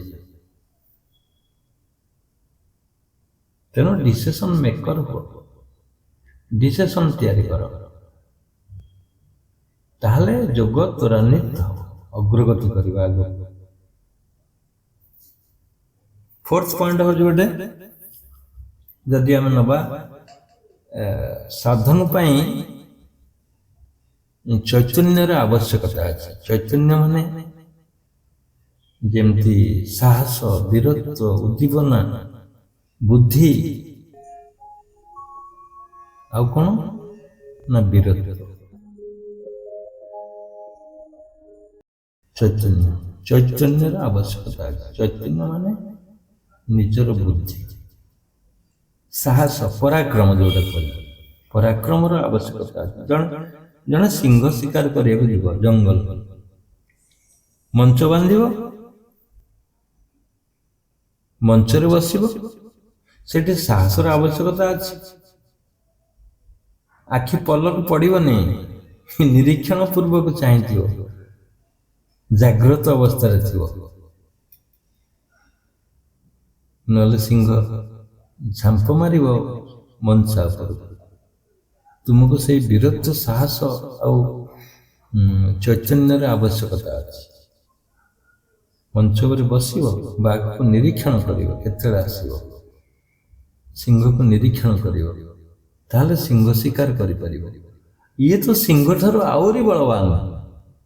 ବୁଝନ୍ତୁ କଥା, ଏ ଯୋଉ ଆତ୍ମଦେବ ଅଛନ୍ତି, ଇଏ ସିଂହ ଠାରୁ ତ କେତେ କେତେ ଗୁଣରୁ ବଳବାନ। ତୁମେ ତାକୁ ଶିକାର କରିବ ନା।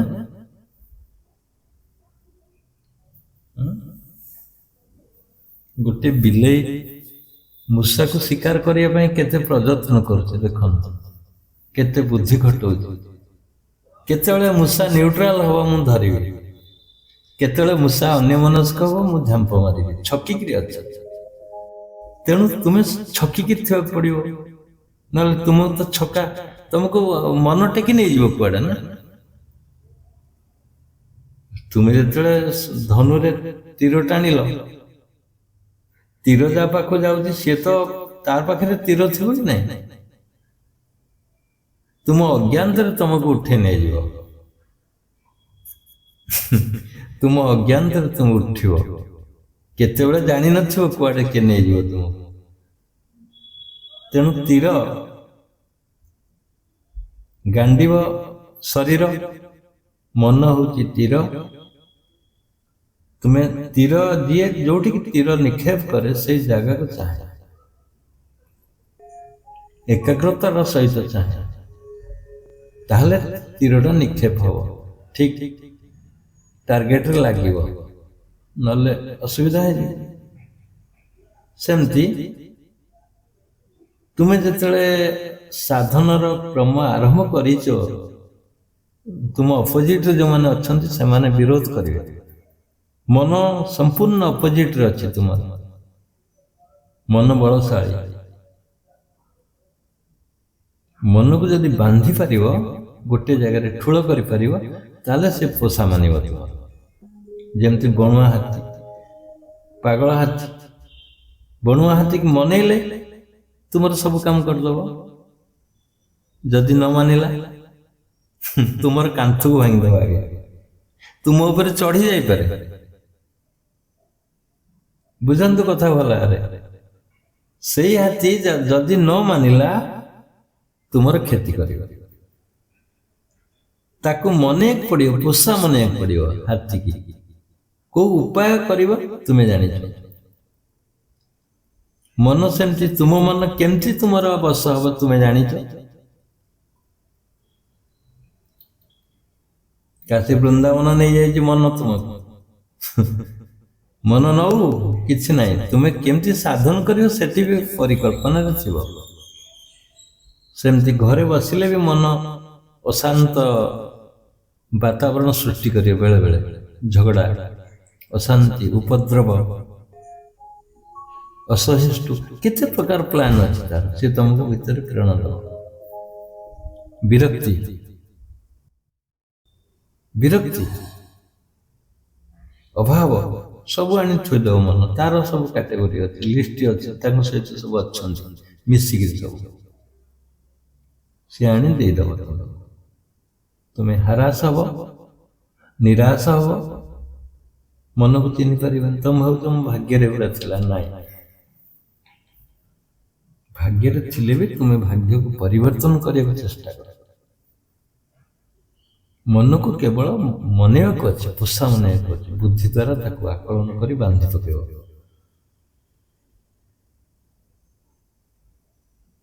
ଗୋଟିଏ ଡିସିସନ୍ ନିଅ।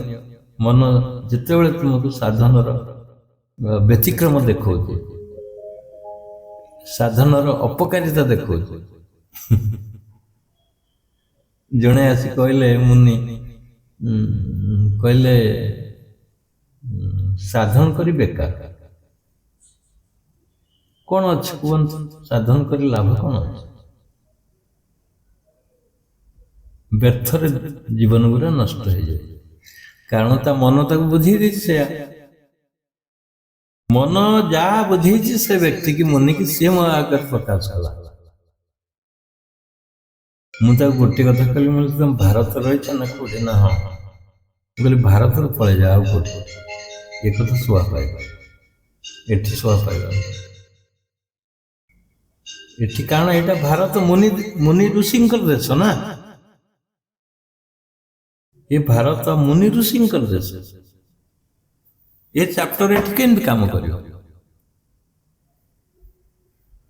ତେଣୁ ମନ ତା ପ୍ରୟାସରେ ରହିଛି ତୁମକୁ କେମିତି ଉଲ୍ଲଂଘନ କରିବ, ତୁମକୁ କେମିତି ଉଠେଇ ନେବ। ତେଣୁ ଚୈତନ୍ୟର ଆବଶ୍ୟକତା ଅଛି। ମାନେ ତୁମେ ଚୈତନ୍ୟ ସମ୍ପୂର୍ଣ୍ଣ ହୋଇ ବୁଦ୍ଧିରେ, ବୀରତ୍ୱରେ, ସାହସରେ ତୁମେ ଯୋଗ କରିବ। ସାହସ ନେଇ ଯୋଗ କରିବ, ଭରସା ନେଇ ଯୋଗ କରିବ, ଆସ୍ଥା ରଖି ଯୋଗ କରିବ। ନିରାଶ ହବନି। ନିରାଶର ଭାବ ସୃଷ୍ଟି କରିବା ମନ ତମ ଭିତରେ। ରୋଗ ହେଇଛି, ଏ ରୋଗ ଭଲ ହବ। କ୍ୟାନ୍ସର ହେଇଛି, କୋଉଠି ଭଲ ହେଲାଣି। ଏଡ୍ସ ହେଇଛି, କୋଉଠି ଭଲ ହେଲାଣି। ପୋଲିଓ ହେଇଛି, କୋଉଠି ଭଲ ହେଲାଣି। ପାର୍କିଂସନ୍ ହେଇଛି, କୋଉଠି ଭଲ ହେଲାଣି। ଥାଲାସେମିଆ ଭଲ ହେଲାଣି। ହାର୍ପର ଭଲ ହେଲାଣି। ଏସବୁ ମାରାତ୍ମକ ରୋଗ ଅଛି।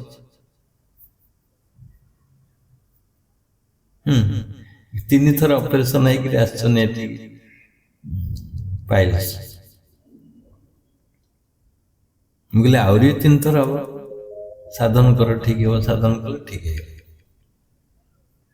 ତାମାନେ ଆଗରୁ ମନ ସେଇ କାଟେଗୋରୀରେ ତାଙ୍କୁ ନଚଉଥିଲା। ଆଉଥରେ ଅପରେସନ ହବ, ଆଉଥରେ ଅପରେସନ ହବ।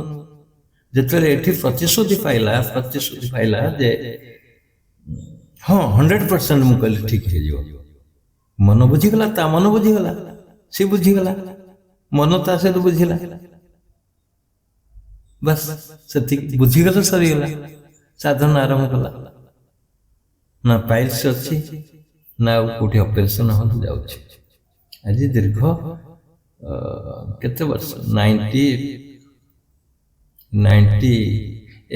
ନୁହେଁ 2008 କି 9 ହବ, 9ରୁ ହିସାବ କରନ୍ତୁ କେତେ ବର୍ଷ ହେଲାଣି ସେ ବ୍ୟକ୍ତିର।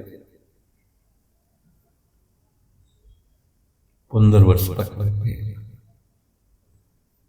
ଡାକ୍ତରଖାନା ଯାଇନି, ସେ ଦୃଢ଼ତାର ସହିତ ପୁଣି ଦିନେ ତାର ଝିଅର ଡେଲିଭରି ହଉଥିଲା, ମେଡିକାଲରେ ସେ ବସିଗଲା, କହିଲା ମୁଁ ତ ଗରିବ ଲୋକ, ମୋ ପାଖରେ ପଇସାର ଅଭାବ ଅଛି, ମୁଁ ତ ଦେଇପାରିବିନି ଏତେ ସିଜରିଂ ପାଇଁ, ହେ ଆତ୍ମଦେବ ସିଜରିଂ ନ ହଉ ମୋ ଝିଅର। ବସିଗଲା ଟେକାମଲି ପକେଇକିରି, ଓଟି ବାହାରେ ଧ୍ୟାନରେ ବସିଯାଇଛି, ଆଖି ବନ୍ଦ କରିଦେଇଛି, ସେପଟରେ କୁଆଁ କୁଆଁ ଶବ୍ଦ ଶୁଭିଲା ଓଟିରେ। ଦେଖନ୍ତୁ କେମିତି ହେଲା ଚିନ୍ତା କରନ୍ତୁ। ତୁମେ ଯେତେ ଦୃଢ଼ ହବ, ଯେତେ ବିଶ୍ୱାସର ସାଧନ କରିବ, ସେତେ ଫଳ ହବ। ପେଟରେ ପିଲା ଅଛି, ସିଜରିଂ ହବ, ଡାକ୍ତର କହୁଛି ଶୀଘ୍ର ଆସ, ଇଏ ସେଆଡକୁ ନ ଯାଇକିରି ବସିଗଲା ଆସନରେ। କାରଣ ବଳଶାଳୀ ମନ, ସେ ବୁଝିଛି, ଆମକୁ ବୁଝିଛି, ଆମର ଆଶ୍ରମକୁ ଆସିଛି, ହଜାର ହଜାର ଲୋକଙ୍କୁ ଦେଖିଛି, ନିଜ ଉପରେ ବିଶ୍ୱାସ କରିଛି, ପାଇଲ୍ସ ଭଲ ହେଇଛି। ଅଥଚ ମୁଁ ଆଜି ବିପଦରେ ପଡ଼ିଛି, ମୋ ଝିଅ ବିପଦରେ ପଡ଼ିଛି, ପଇସା ନାହିଁ, ସିଜରିଂ ନ ହଉ ବସିଗଲା ଦୃଢ଼ତାର ସହିତ। ପ୍ରତିଫଳନ ହେଲା ସେଠି ଯାଇକି, ତା ପେଟରେ ପ୍ରତିଫଳନ ହେଇଥିବ, ଡାକ୍ତରଙ୍କ ଭାବନାକୁ ପରିବର୍ତ୍ତନ କରିଥିବ ହୁଏତ, ମୁଁ ଭାବୁଛି। ଆସିଲା କେତେ ଆନନ୍ଦରେ ଆମ ଆଶ୍ରମକୁ ଆସିଲା, ତାପରେ କହିଲା ବାବା ଏଇଠି କରିକିରି ମୁଁ ଠିକ କରିଦେଲି ମୋ ଝିଅ, ଆପଣଙ୍କର ଯେତିକି ଜ୍ଞାନ ଥିଲା ସେତିକି ଲଗେଇଦେଲି। ଏଠି ଚୈତନ୍ୟ, ଏଠି ବୀରତ୍ୱ, ଚୈତନ୍ୟ, ସାହସ ସବୁ ଥିଲା ତା ପାଖରେ, ହେଇଗଲା। ଗଲା। ଆମେ ଯଦି 5 ନମ୍ବର ସୂତ୍ରକୁ ଯିବା, 5 ନମ୍ବର ସୂତ୍ର ହଉଛି କଣ? ତୁମେ ଅନନ୍ୟ, ସମ୍ପୂର୍ଣ୍ଣ ଭାବରେ ତୁମେ ଭାବନା କରିବ ମୁଁ ଭିନ୍ନ ଭାବନା ଆଣିବ ତୁମ ମନ ଭିତରେ। ଏ ପଏଣ୍ଟଟା ଏକ୍ଜାକ୍ଟ କଣ ମୁଁ କହୁଛି ଶୁଣନ୍ତୁ। ହେଇପାରେ ସମ୍ପୂର୍ଣ୍ଣ ଭିନ୍ନ ଭାବନା। ଭିନ୍ନ ଭାବନାଟା କଣ? ସମସ୍ତେ ମନ୍ଦିର ଯାଉଛନ୍ତି, ତୁମେ ମନ୍ଦିର ଯିବ, ଭିନ୍ନ ନୁହେଁ। ସମସ୍ତେ ଗାଧଉଛନ୍ତି, ତୁମେ ଗାଧେଇଲ, ସମସ୍ତେ ଖାଉଛନ୍ତି, ତୁମେ ଖାଇଲ, ସମସ୍ତେ କର୍ମକ୍ଷେତ୍ରରେ ନିଯୁକ୍ତ ହଉଛନ୍ତି, ତୁମେ ମଧ୍ୟ କର୍ମକ୍ଷେତ୍ରରେ ନିଯୁକ୍ତ ହେଲ, ଭିନ୍ନ ନାହିଁ ଏଥିରେ। ତୁମେ ସମସ୍ତଙ୍କ ଠାରୁ ଭିନ୍ନ ରୂପରେ ରୁହ, ଭାବନାଟା ଭିନ୍ନ ରହୁ। ଭିନ୍ନ କଣ ନା ମୁଁ ଜଣେ ଯୋଗୀ, ମୁଁ ଜଣେ ଯୋଗୀ। ଏଇ ଯୋଉ ବଳିଷ୍ଠ ଭାବନା ନିଜ ଭିତରେ ଆଣିବ, ସେଇଟା ତୁମକୁ ଉଚ୍ଚକୋଟୀରେ ନେଇ ପହଞ୍ଚେଇ ଦବ। ମୁଁ ଜଣେ ଯୋଗୀ, ତୁମ ଷ୍ଟେପଟା ଯୋଗୀର ଷ୍ଟେପ ହିସାବରେ ପଡୁ, ଆଗକୁ ହଲି ହଲି ନ ପଡୁ, ମାଇଚିଆ ଡଙ୍ଗର ପାଦ ନ ପଡୁ, ବଙ୍କେଇ ପୁରା ବୀରଦର୍ପରେ ପାଦ ପଡିବ। ମୁଁ ଜଣେ ଯୋଗୀ, ମୁଁ ଭିନ୍ନ, ମୁଁ ଏକ ଭିନ୍ନ ସ୍ୱାଦର ମଣିଷଟିଏ। କାରଣ ସଂସାରକୁ ଦେଖିଲେ, ଦେଖନ୍ତୁ ସମସ୍ତେ ଗୋଟେ ରେସରେ ଦୌଡୁଛନ୍ତି। ସକାଳୁ ଉଠିଲେ ଚଳଚଞ୍ଚଳ, ତୁମେ ନିଶ୍ଚଳ ନିଶ୍ଚିନ୍ତ ହେଇକିରି ବସ, ନିଶ୍ଚଳ ନିଶ୍ଚିନ୍ତ ହେଇକିରି ବସ ତୁମ ଘରେ, ଭାବନା ରତ ରୁହ, ସେଇ ଭାବନାକୁ ତ୍ୱରାନ୍ୱିତ କର। ମୁଁ ଭିନ୍ନ, ମୋର ସ୍ୱତନ୍ତ୍ର ଗୋଟେ କ୍ୱାଲିଟି ଅଛି, ମୁଁ ଯାହା କହିବି ସେୟା ମଧ୍ୟ ହେଇପାରେ, ମୁଁ ଯାହା ଭାବନା କରିବି ତା ପ୍ରତିଫଳନ ମଧ୍ୟ।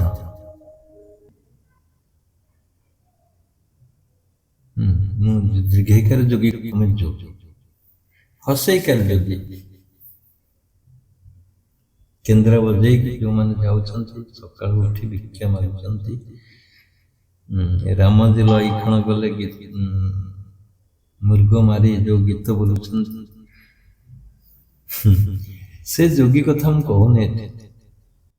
ସେମାନେ ତ ଭିକ୍ଷା ମାଗୁଛନ୍ତି, ଥାଳ ଧରୁଛନ୍ତି। କ'ଣ ତାଙ୍କର ଫ୍ୟାକୁଲିଟି ସବୁ ରହିଛି, କାହିଁକି ଯୋଗୀ ହେଲେ ମୁଁ ଜାଣିନି ଅବଶ୍ୟ ଭଲ ଭାବରେ। କିଏ ଦାନ କରିଦେଇଥିବ ଈଶ୍ୱରଙ୍କୁ, ମୋ ପୁଅ ଯୋଗୀ ହେଇଯିବ, ମରିବାକୁ ଥିବ, ମା ଟେକି ଦେଇଥିବ ପତ୍ରରେ, ମୋ ପୁଅକୁ ବଞ୍ଚେଇ ଦିଅନ୍ତୁ ହେ ଭଗବାନ, ମୁଁ ଯୋଗୀ କରିପାରିବି। ଏମିତି ବି ଆସନ୍ତି ଯୋଗୀ କେନ୍ଦ୍ରବାଲା। ମୁଁ କ'ଣ କରେ ନା ସେଇଆଙ୍କୁ ଡାକିକିରି ବସି ଗୀତ ଶୁଣେ। ଆମ ପିଣ୍ଡାରେ ମୁଁ ବସି ଆତ୍ମଜ୍ଞାନ ସଙ୍ଗୀତ ସେମାନେ ପରିବେଷଣ କରି କେନ୍ଦ୍ର ବଜେଇକି, ସେ ଗୋଟେ ଭିନ୍ନ ସ୍ୱାଦ ନୁହେଁ କି? ଯାହା ଚାହିଁବେ ତାଙ୍କୁ ଦେବି, ଯାହା ଚାହିଁବେ ଦେବି, ବୁଝିଲେ? ସେ ଗୋଟେ ଶାନ୍ତି ଲାଗେ। ସେ ଆତ୍ମଜ୍ଞାନ ଭଜନରେ ତୁମେ ତ ମିଶିଯିବ ନା, ସେତେବେଳେ ଯୋଗ ହେଇଗଲା, ଯୋଗ ହେଇଗଲା। ଜାଣ, ତାଙ୍କୁ ମୁଁ ତିରସ୍କାର କରେନି। ଏମାନେ ଆମେ ଯୋଗ କରୁଛୁ, ସେମାନେ କେନ୍ଦ୍ର ବଜାଉଛନ୍ତି, ମୁଁ କେବେ ତିରସ୍କାର କରିନି, ବରଂ ଆଦର କରିଛି, ସ୍ନେହ କରିଛି। ଆସନ ଦେଇଛି ବସିବା ପାଇଁ, ଖାଦ୍ୟ ଦେଇଛି। ଜଣେ ତ ଯୋଗୀ ଆସିବ ଆମ ପିଣ୍ଡାରେ ବସି ଖାଇକି ଯିବ, କୋଉଠି ମୁଁ ଖାଇବିନି, ଆପଣଙ୍କ ଘରେ ଖାଇବି। ତେଣୁ ତୁମେ ଯୋଉ ଭିନ୍ନ ରସର ସ୍ୱାଦ ଚାଖିବାକୁ ଚାହୁଁଛ, ତାହେଲେ ତୁମକୁ ଯୋଗୀ ଭାବରେ ସମ୍ପୂର୍ଣ୍ଣ ଭିନ୍ନ ଭାବନା ରଖିବାକୁ ପଡ଼ିବ। ଭିନ୍ନ ଭାବନା, ଉଚ୍ଚସ୍ତରର ଭାବନା, ସ୍ୱର୍ଗୀୟ ଭାବନା। ଜମା ଅର୍ଡିନାରୀ କଥାକୁ ମନ ଦେବେନି। ଅର୍ଡିନାରୀ ସାଧାରଣ କଥାରେ ମୁଣ୍ଡ ପୁରେଇବେନି। ବୀରଦର୍ପରେ ଉଚ୍ଚସ୍ତରର ଆଶା ଆକାଂକ୍ଷା ନେଇକି ଚାଲିବେ। ଉଚ୍ଚସ୍ତରର ଆଶା ଆକାଂକ୍ଷା। ଆମେ ଗୋଟେ ବଡ଼ ଆଶ୍ରମ କରିବାକୁ ଚାହୁଁଛେ, ନ ହଉ ତୁମ ଭାବରେ ଗୋଟେ ଛୋଟ ଆଶ୍ରମ ତ କରିପାରିବ। ଛୋଟ ଆଶ୍ରମ ବ୍ରାଞ୍ଚଟି କରିପାରିବ, ଯୋଗ ଶିକ୍ଷକ ହେଇପାରିବ, ଶିକ୍ଷାଦାନ ଦେଇପାରିବ। କାରଣ ତୁମ ଭିତରେ ଆତ୍ମଜ୍ଞାନ ଅଛି ନା। ଏଇଟା ଉଚ୍ଚସ୍ତରର ଭାବନା, ଭିନ୍ନ ଭାବନା, ଭିନ୍ନ ସ୍ୱାଦର ଭାବନା। ଏଇଟା ଆଉ କ'ଣ କରିପାରିବ? ତୁମେ ତ ପ୍ରଚାର କରିପାରିବ, ନହେଲେ ବ୍ରାଞ୍ଚ ନ କର, ସାଧନ ଶିକ୍ଷା ନ ଦିଅ, ତୁମେ ତ ପ୍ରଚାର କରିପାରିବ ଏଇ ଯୋଉ ଜ୍ଞାନକୁ ନେଇକରି, ଆତ୍ମଜ୍ଞାନକୁ ନେଇକରି। ଏଇଟା ଭିନ୍ନ ଭାବନା ନୁହେଁ। ଯୋଗୀର ଭାବନା ଅସରନ୍ତି ହେବା ଦରକାର। ମୁଁ ତ 200 ଲୋକଙ୍କୁ ନେଇକି ଭର୍ତ୍ତି କରିଥିଲି ଆମ ବ୍ରାଞ୍ଚ କରିବା ପୂର୍ବରୁ। 200 କାହା କଥାରେ ଯାଇଥିଲେ? ମୋ କଥାରେ ଯାଇଥିଲେ। ସେ ଜାଣିନାହାନ୍ତି ମୁନି ସମାଜ କ'ଣ। ମୁନି ସମାଜ ପରେ ଜାଣିଲେ, ମତେ ତ ଆଗରୁ ଜାଣିଛନ୍ତି ନା, ଇଏ ଯାହା କହୁଛୁ ଠିକ କହୁଛୁ, ବାସ୍ ଚାଲ, ସରିଗଲା, ସେତିକି। ତାଙ୍କ ପାଇଁ ମୋ କଥାଟା ସେତିକି ଥିଲା। ହଁ ଠିକ ଅଛି, ଚାଲ। କହୁଛନ୍ତି ଭଲ ଅନୁଷ୍ଠାନ ହେଇଥିବ, ଭଲ ଶିକ୍ଷା ହେଇଥିବ, ବାସ୍ ସରିଗଲା, ଆଉ କିଛି ନାହିଁ। ନା ପ୍ରଶ୍ନ ଅଛି, ନା ଆଲିଗେସନ ଅଛି। କହୁଛନ୍ତି ଚାଲ, କହନ୍ତି ମହତ ଯା ଆଚରିବେ ଇତରେ ତାହିଁ କରିବେ। ଏଠି ପ୍ରୋଭର୍ବଟା ହୁଏତ ଆପ୍ଲିକେବଲ ନ ହେଇପାରେ କିଛି ଅନୁସାରେ, କିନ୍ତୁ ମୋ କଥା ହଉଛି ଜଣେ ଭଲ ଲୋକ ନିଶ୍ଚିତ ଭଲ କଥା କହୁଥିବ, ଚାଲ ଆମେ ସେଥିରେ ସମ୍ମିଳିତ ହବା। ହେଇଗଲା।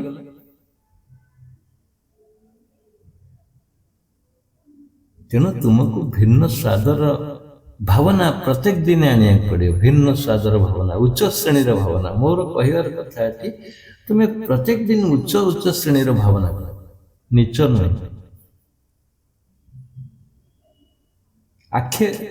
ଅପେକ୍ଷାର ଭାବନା କରିବେନି କାହାକୁ। ଅପେକ୍ଷା, ମୋ ଅପେକ୍ଷା ସେ ଡେଭଲପ କଲା, ମୋ ଅପେକ୍ଷା ସେ ଉନ୍ନତ ଅଛି, ନୁହେଁ। ତୁମ ଅପେକ୍ଷା ସେ ଉନ୍ନତ କେବେ ନାହିଁ। ତୁମେ କମ୍ପେୟାର କର, ମୋଦି କମ୍ପେୟାର କର, ନବୀନ ପଟ୍ଟନାୟକ କମ୍ପେୟାର କର, ଜ୍ୟୋତି ବସୁ କମ୍ପେୟାର କର, ମମତା ବାନାର୍ଜୀ କମ୍ପେୟାର କର, महात्मा नहीं कंपेयर कर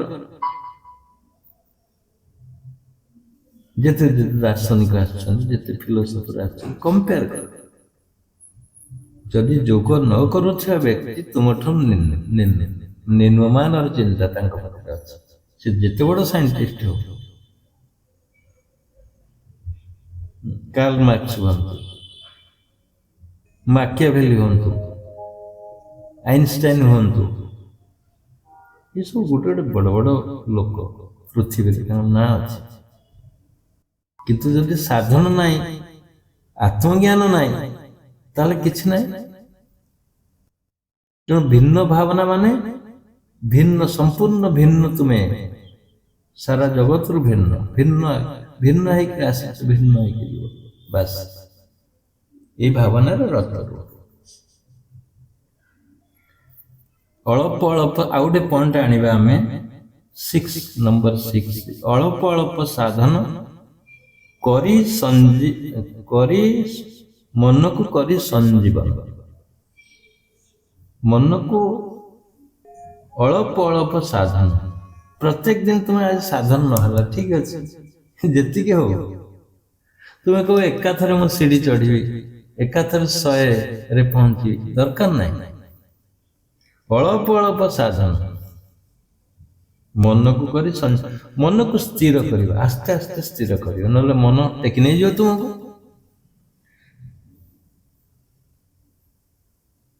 भागवत लिखा है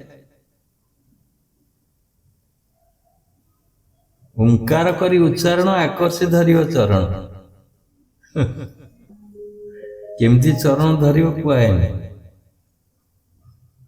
आकर्षि धरिव चरण चरण को टाणी आण कौट रख गुप्त रखागला ये तो मुनि समाज कहीदे ना ये साधन कर तुम ये आसिक एडमिशन दब कह गुप्त ज्ञान कौटी चरण टाक रख सी लिखिला आकर्षि धरिव चरण ओंकार करी उच्चारण ओंकार केमिति उच्चारण करिवो कहगला बुझिले भागवत मध्य गुप्त रखी जोगटा भागवत मध्य गुप्त रखी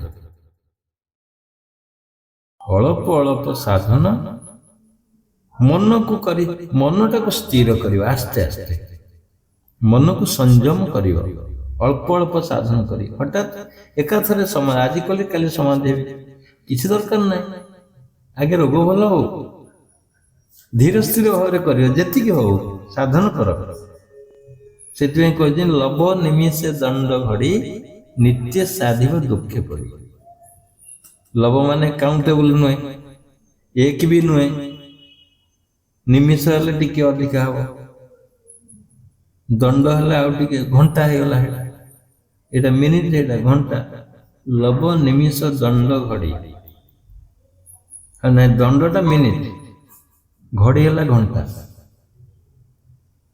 लभ माने काउंटेबल नुहे एक भी नुहे माने एक नुहे कहुची एति करें जे मु ब्रह्म जदि भावना करदेल तो जोग हो गला से अर्थ कहुची लभ माने मु ब्रह्म मु आत्मा ये भावनाटा केते जन कर आम तो केवे कर जिते साधन बिफोर मुनि समाज बिफोर जोग आम केवे तो निज केवे कहनु मु ब्रह्म मु आत्मा 30 वर्ष पड़ेगा 30 वर्ष पड़ेगा केवे तो आम कहने आत्मा तेणु से कहते लभ निमिष दंड माने गोटे सेकेंड भी कर दुख पड़ी कर दुख थाऊ से दिन कर नित्य साधिव दुख पड़ नित्य माने प्रत्येक दिन जो शपथ कर 24 घंटा थर कर नित्य होगा नित्य माने गोटे दिन नित्य नित्य दीटा ना नित्य माने सत्य आ गोटे नित्य माने प्रत्येक दिन नीति जोटा भागवत लिखा है देख तेणु अल्प अल्प साधन कले कर व्यग्र हबनी व्यग्रतार साधन हबनी चल चंचल ଯୋଉଠି ମନେ ରଖୁଛ ସେଇଠି ଆସ୍ତେ ଆସ୍ତେ ଷ୍ଟେପ୍ ନିଅ, କଚ୍ଛପ ଗତି, ଧୀରେ ଧୀରେ ଧୀରେ ଧୀରେ ଧୀରେ। ହଁ, ଆଉ ଗୋଟେ କଥା କହିପାରେ ମୁଁ ଏଠି ଯେ ତୁମେ ସାଧନଟାକୁ ପୁରା ନିରୀକ୍ଷଣ କରିକିରି କର, ନିରୀକ୍ଷଣ ପୂର୍ବକ ଅବଜରଭେସନ କରି କରିବ, ଜମା ତରତର ହବନି, ତରତର ହବନି ଜମା। ଗୋଟେ ଷ୍ଟେପ୍ ପରେ ଗୋଟେ ଷ୍ଟେପ୍, ଗୋଟେ ଷ୍ଟେପ୍ ପରେ ପୁରା କାଲକୁଲେସନ କରିକି ଚାଲିବ, ଗୋଟେ ଜଏଣ୍ଟ ପରେ ଆଉ ଗୋଟେ ଜଏଣ୍ଟ, ବାସ୍ ଧୀରେ ଧୀରେ ମନ୍ଥର ଗତିରେ ଯିବ, ତାକୁ ଦେଖିବ, ସେଇଠି ରହିବ, କଥା ହବ, ତାପରେ ପୁଣି ଯିବ। ମନେ ମନେ ଭାବୁଥିବେ କ'ଣ କହୁଛନ୍ତି, କଥା କ'ଣ ହବ, କଥା କ'ଣ ହବ, ଆମେ ତ କଥା କେବେ ହେଇନି ଚକ୍ର ସହିତ। ମୁଁ ବତେଇ ଦଉଛି ଏଠି, ଏଠି ତୁମେ ମନ ସହିତ କଥା ହବ। ମନ ରାଜା ନା, ମନ ସେଠିକି ଯାଇଛି ନା, ତୁମ ଅର୍ଡରଲି ପିଅନ ହେଇକି ଯାଇଛି। ମନେ ରଖନ୍ତୁ, ମନ ସେଠି ଅର୍ଡରଲି ପିଅନ ହେଇକି ଯାଇଛି, ତୁମେ ପଠେଇଛ। ଦେଖନ୍ତୁ, ଯୋଉ ଚକ୍ରରେ ବର୍ତ୍ତମାନ ଚାହିଁବ ସେ ଚକ୍ରରେ ମନ ରହିବ। ଆଖିରେ ରଖିବ, ଆଖିରେ ରହିବ, ଗୋଡରେ ରଖିବ, ଗୋଡରେ ରହିବ, ଆଣ୍ଠୁ ରଖିବ, ଆଣ୍ଠୁ ରହିବ। ମନ ତମେ ଯୋଉଠି ରଖିବ ସେଠି ବର୍ତ୍ତମାନ ଚାକର ନୁହେଁ, ଅର୍ଡରଲି ପିଅନ। ଇଂରେଜ ମାନେ ଆସିଲେ ଚାକରର ଅନ୍ୟ ନାମ ରଖିଦେଲେ ପିଅନ। ସୁନ୍ଦର ସୁନ୍ଦର କଥା କହିଦେଲେନି, ପିୟୁଏନ୍, ପିଅନ। ଆଉ ଟିକେ ସଫିଷ୍ଟିକେଟେଡ କଥା କହିଦେଲେ କ'ଣ ହେଲା ନା ଅର୍ଡରଲି ପିଅନ, ଆଉ ଟିକେ ଭଲ ଲାଗିଲା। ସେମିତି ମନକୁ ତୁମେ ଅର୍ଡରଲି ପିଅନ ଭାବ, ଅର୍ଡରଲି ପିଅନ, ତୁମ ଅର୍ଡର ଅନୁସାରେ ସେ ଯାଉ। ମନ ମନ ଏତେ ଭୟ କରେ ତୁମକୁ, ତୁମେ କେବେ କଳ୍ପନା କରିପାରିବ, କିନ୍ତୁ ତୁମେ ମନକୁ ଭୟ କରୁଛ। ଜଣେ ଯେମିତି କହିଲା ମୁଁ ବାଘ ନା ମୁଁ ଫାଗ, ଫାଗ କିଏ ଅଛି, ଫାଗ କିଏ ନା। ସେମିତି ମନ ଯେତେବେଳେ ଭୟ କରଉଛି, ତୁମେ ତାକୁ କୁହ ମୁଁ ତୋର ରାଜା, ମୁଁ ତୋର ମାଲିକ, ମୁଁ ତୋର ସ୍ୱାମୀ, ମୁଁ ତୋର ଦେବତା।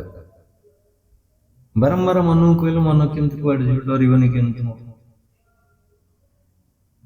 ଆରେ ମୁଁ ତ ତାକୁ ଏତେ ଦିନ ହେଲା ରାଜା ବୋଲି ପରିଚୟ ଦେଇଥିଲି, ସିଏ କ'ଣ କହିଲେନି ଆଜି ମୁଁ ରାଜା। ଏସବୁ ମନ ସହିତ ତମେ କଥା ହେଇପାରିବ। ସେଥିପାଇଁ ମୁଁ କହିଲି ଅଳ୍ପ ଅଳ୍ପ ସାଧନ କରିକି ଯେତେବେଳେ ତୁମେ ସେଇଠି ଚକ୍ରରେ ପହଞ୍ଚିବ, ସେଇ ଚକ୍ରରେ ରହିଯିବ, କିଛି ସମୟ ଦେଖିବ, ନିରୀକ୍ଷଣ କରିବ, ମନ ସହିତ ତୁମେ କଥା ହବ। ଦେଖିଲି କ'ଣ କହୁଛି, ମନ ଦେଖିବ, ରିପୋର୍ଟ ଦବ ତୁମକୁ।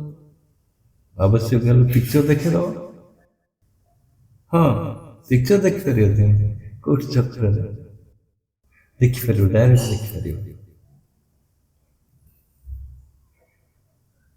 ତମେ କହିବ ଆଜି ଯାଏଁ ସାଧନ କଲେଣି କାହିଁ ଦେଖିପାରୁନି, ଅବଶ୍ୟ ସେଇଆ। ଅବଶ୍ୟ ସାଧନରେ ଅତି ମାତ୍ରାରେ ନିରୀକ୍ଷଣ କରିନି, ଅତି ମାତ୍ରାରେ ଭାବୁକ ହେଇନି, ଅତି ମାତ୍ରାରେ କଳ୍ପନା କରିନ ମୁଁ ଏଠି ଦେଖିବି କ'ଣ ଅଛି, ସେଇଥିପାଇଁ ଦେଖିବ, ସେଇଥିପାଇଁ ଦେଖିନ। ତୁମେ କେବେ କଳ୍ପନା ମୋ କତରୁ ଶୁଣିକିରି କହୁଛ ଆଜି ମୁଁ କାହିଁ ଦେଖିପାରୁନି, ଦେଖିବ, ଅବଶ୍ୟ ଦେଖିବ। କଳ୍ପନା କର ଆଜ୍ଞା, ସେଇଠି ଅଟକି ଯାଅ, ରୋକି ହେଇଯାଅ। ଆଉ ତୁମକୁ ତ କୁହାଯାଇଛି ସାଧନ ଶିକ୍ଷା ଦବ, ଚଟାପଟ କେମିତି ସାଧନ କରିବ, ପ୍ରଣବ ପରେ କେମିତି ଜୟଗାନ କରେ, ପୁଣି କେମିତି ପ୍ରଣବ କରିବ, ଦସ୍ତର କରିବ, ତାପରେ ସୁବର୍ଣ୍ଣ କରିବ, ତାପରେ ଚକ୍ରଭେଦନ କରିବ, ଆଶୀର୍ବାଦ ଆଣିବ, କ'ଣ କରିକି ଶୀଘ୍ର କେମିତି ପଳେଇବି, ଉପରକୁ ଉଠିବି,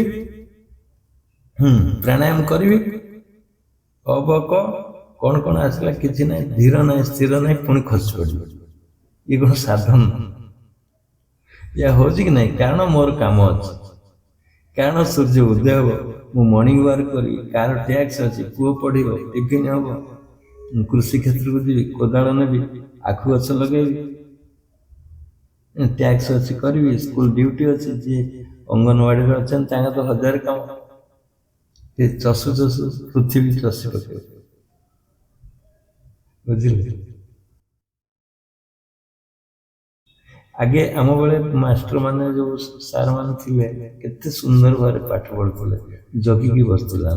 ବର୍ତ୍ତମାନ ସେ ଅଣ୍ଡାକୁ ଜଗୁଛନ୍ତି, କାଗଜକୁ ଜଗୁଛନ୍ତି, ମେଣ୍ଟେନ୍ କରୁଛନ୍ତି ଡାଲି କେତେ ଗ୍ରାମ ପଡ଼ିବ, ସେ ଚାଉଳ କେତେ ଗ୍ରାମ ପଡ଼ିବ, ପର ହେଡ୍ ଏତିକି ଗ୍ରାମ ଏତିକି ପିଲା, ବାସ୍। କୁହନ୍ତୁ କି ଥିଲା ଏ ରାଜ୍ୟ, କି ହୋଇଛି ଆଜ। ଜଣେ ଟିଚର ଅଛନ୍ତି, ସିଏ ମୋତେ ପଚାରିଲେ ବାବା ଆମେ କ'ଣ କରୁଥିଲୁ, ମୁଁ ସତ କୁହେ ମୁଁ ଏବେ ହେଡ଼ମାଷ୍ଟର ପୋଷ୍ଟରେ ଅଛି, ଆସିଲି ଲେଡିଜ୍ ଜଣ କହିଲେ କ'ଣ କରିବି ମୋତେ କୁହନ୍ତୁ, ଆପଣ ତ କହୁଛନ୍ତି ମିଛ କହିବେନି।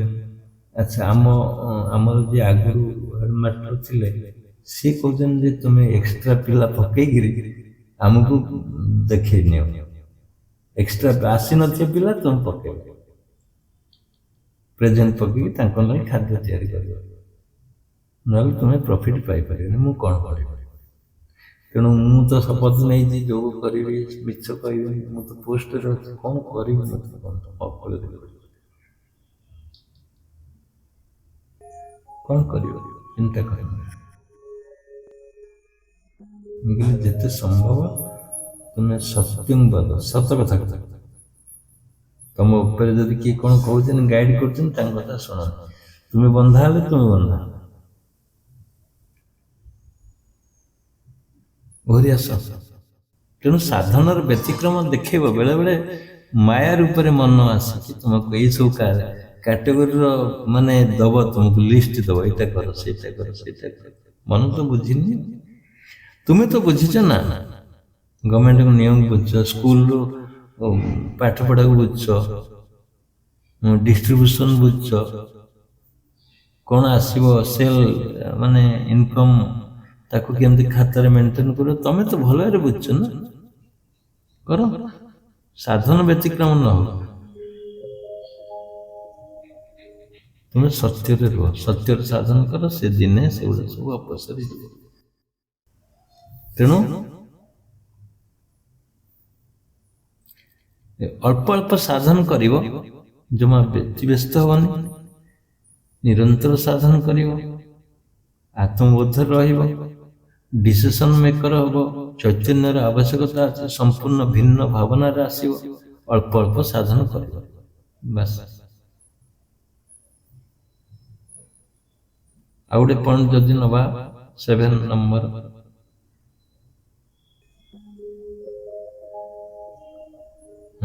ବେଳେ ବେଳେ କ'ଣ ହୁଏ ନା ଝଲକ ଆସେ। ଟାଇମ୍ ହେଲାଣି, ଆଉ ଗୋଟେ ପଏଣ୍ଟରେ ସାରିବା, ପୁଣି ଦେଖିବା, ଯଦି ପୁଣି ସୁବିଧା ହୁଏ ଆଉ କହିବା। ବେଳେବେଳେ ଝଲକ ଆସେ। କ'ଣ ଝଲକ ଆସିବ? ସାଧନରେ ଝଲକ ଆସିବ। ଦେଖିନି ଯେ ଗୋଟେ ଭଲ ଭଲ ପଏଣ୍ଟ ଆସିବ, ଆରେ ଏଇଟା ତ ଉପଯୋଗୀ ଜିନିଷଟା, ସାଧନର ତ୍ୱରାନ୍ୱିତ କରିବା ପାଇଁ ସେ ତମକୁ ଆଶା ସୃଷ୍ଟି କରିବ, ଝଲକ ସେଇଟା କୁହାଯାଏ। ତୁମେ ତାକୁ ନୋଟ୍ କରି ରଖିବ ମନ ଭିତରେ, ଛାଡ଼ିବନି କେବେ, ଭଲ ଭଲ ପଏଣ୍ଟ ଗୁଡ଼ା ଛାଡ଼ିବନି, କାହିଁକିନା ସିଏ ଗୋଟେ ଗୋଟେ ଷ୍ଟେପ୍ ତୁମକୁ ଆଗକୁ ନେବା ପାଇଁ। କ'ଣ ଗୋଟେ ଝଲକ ହେଇପାରେ?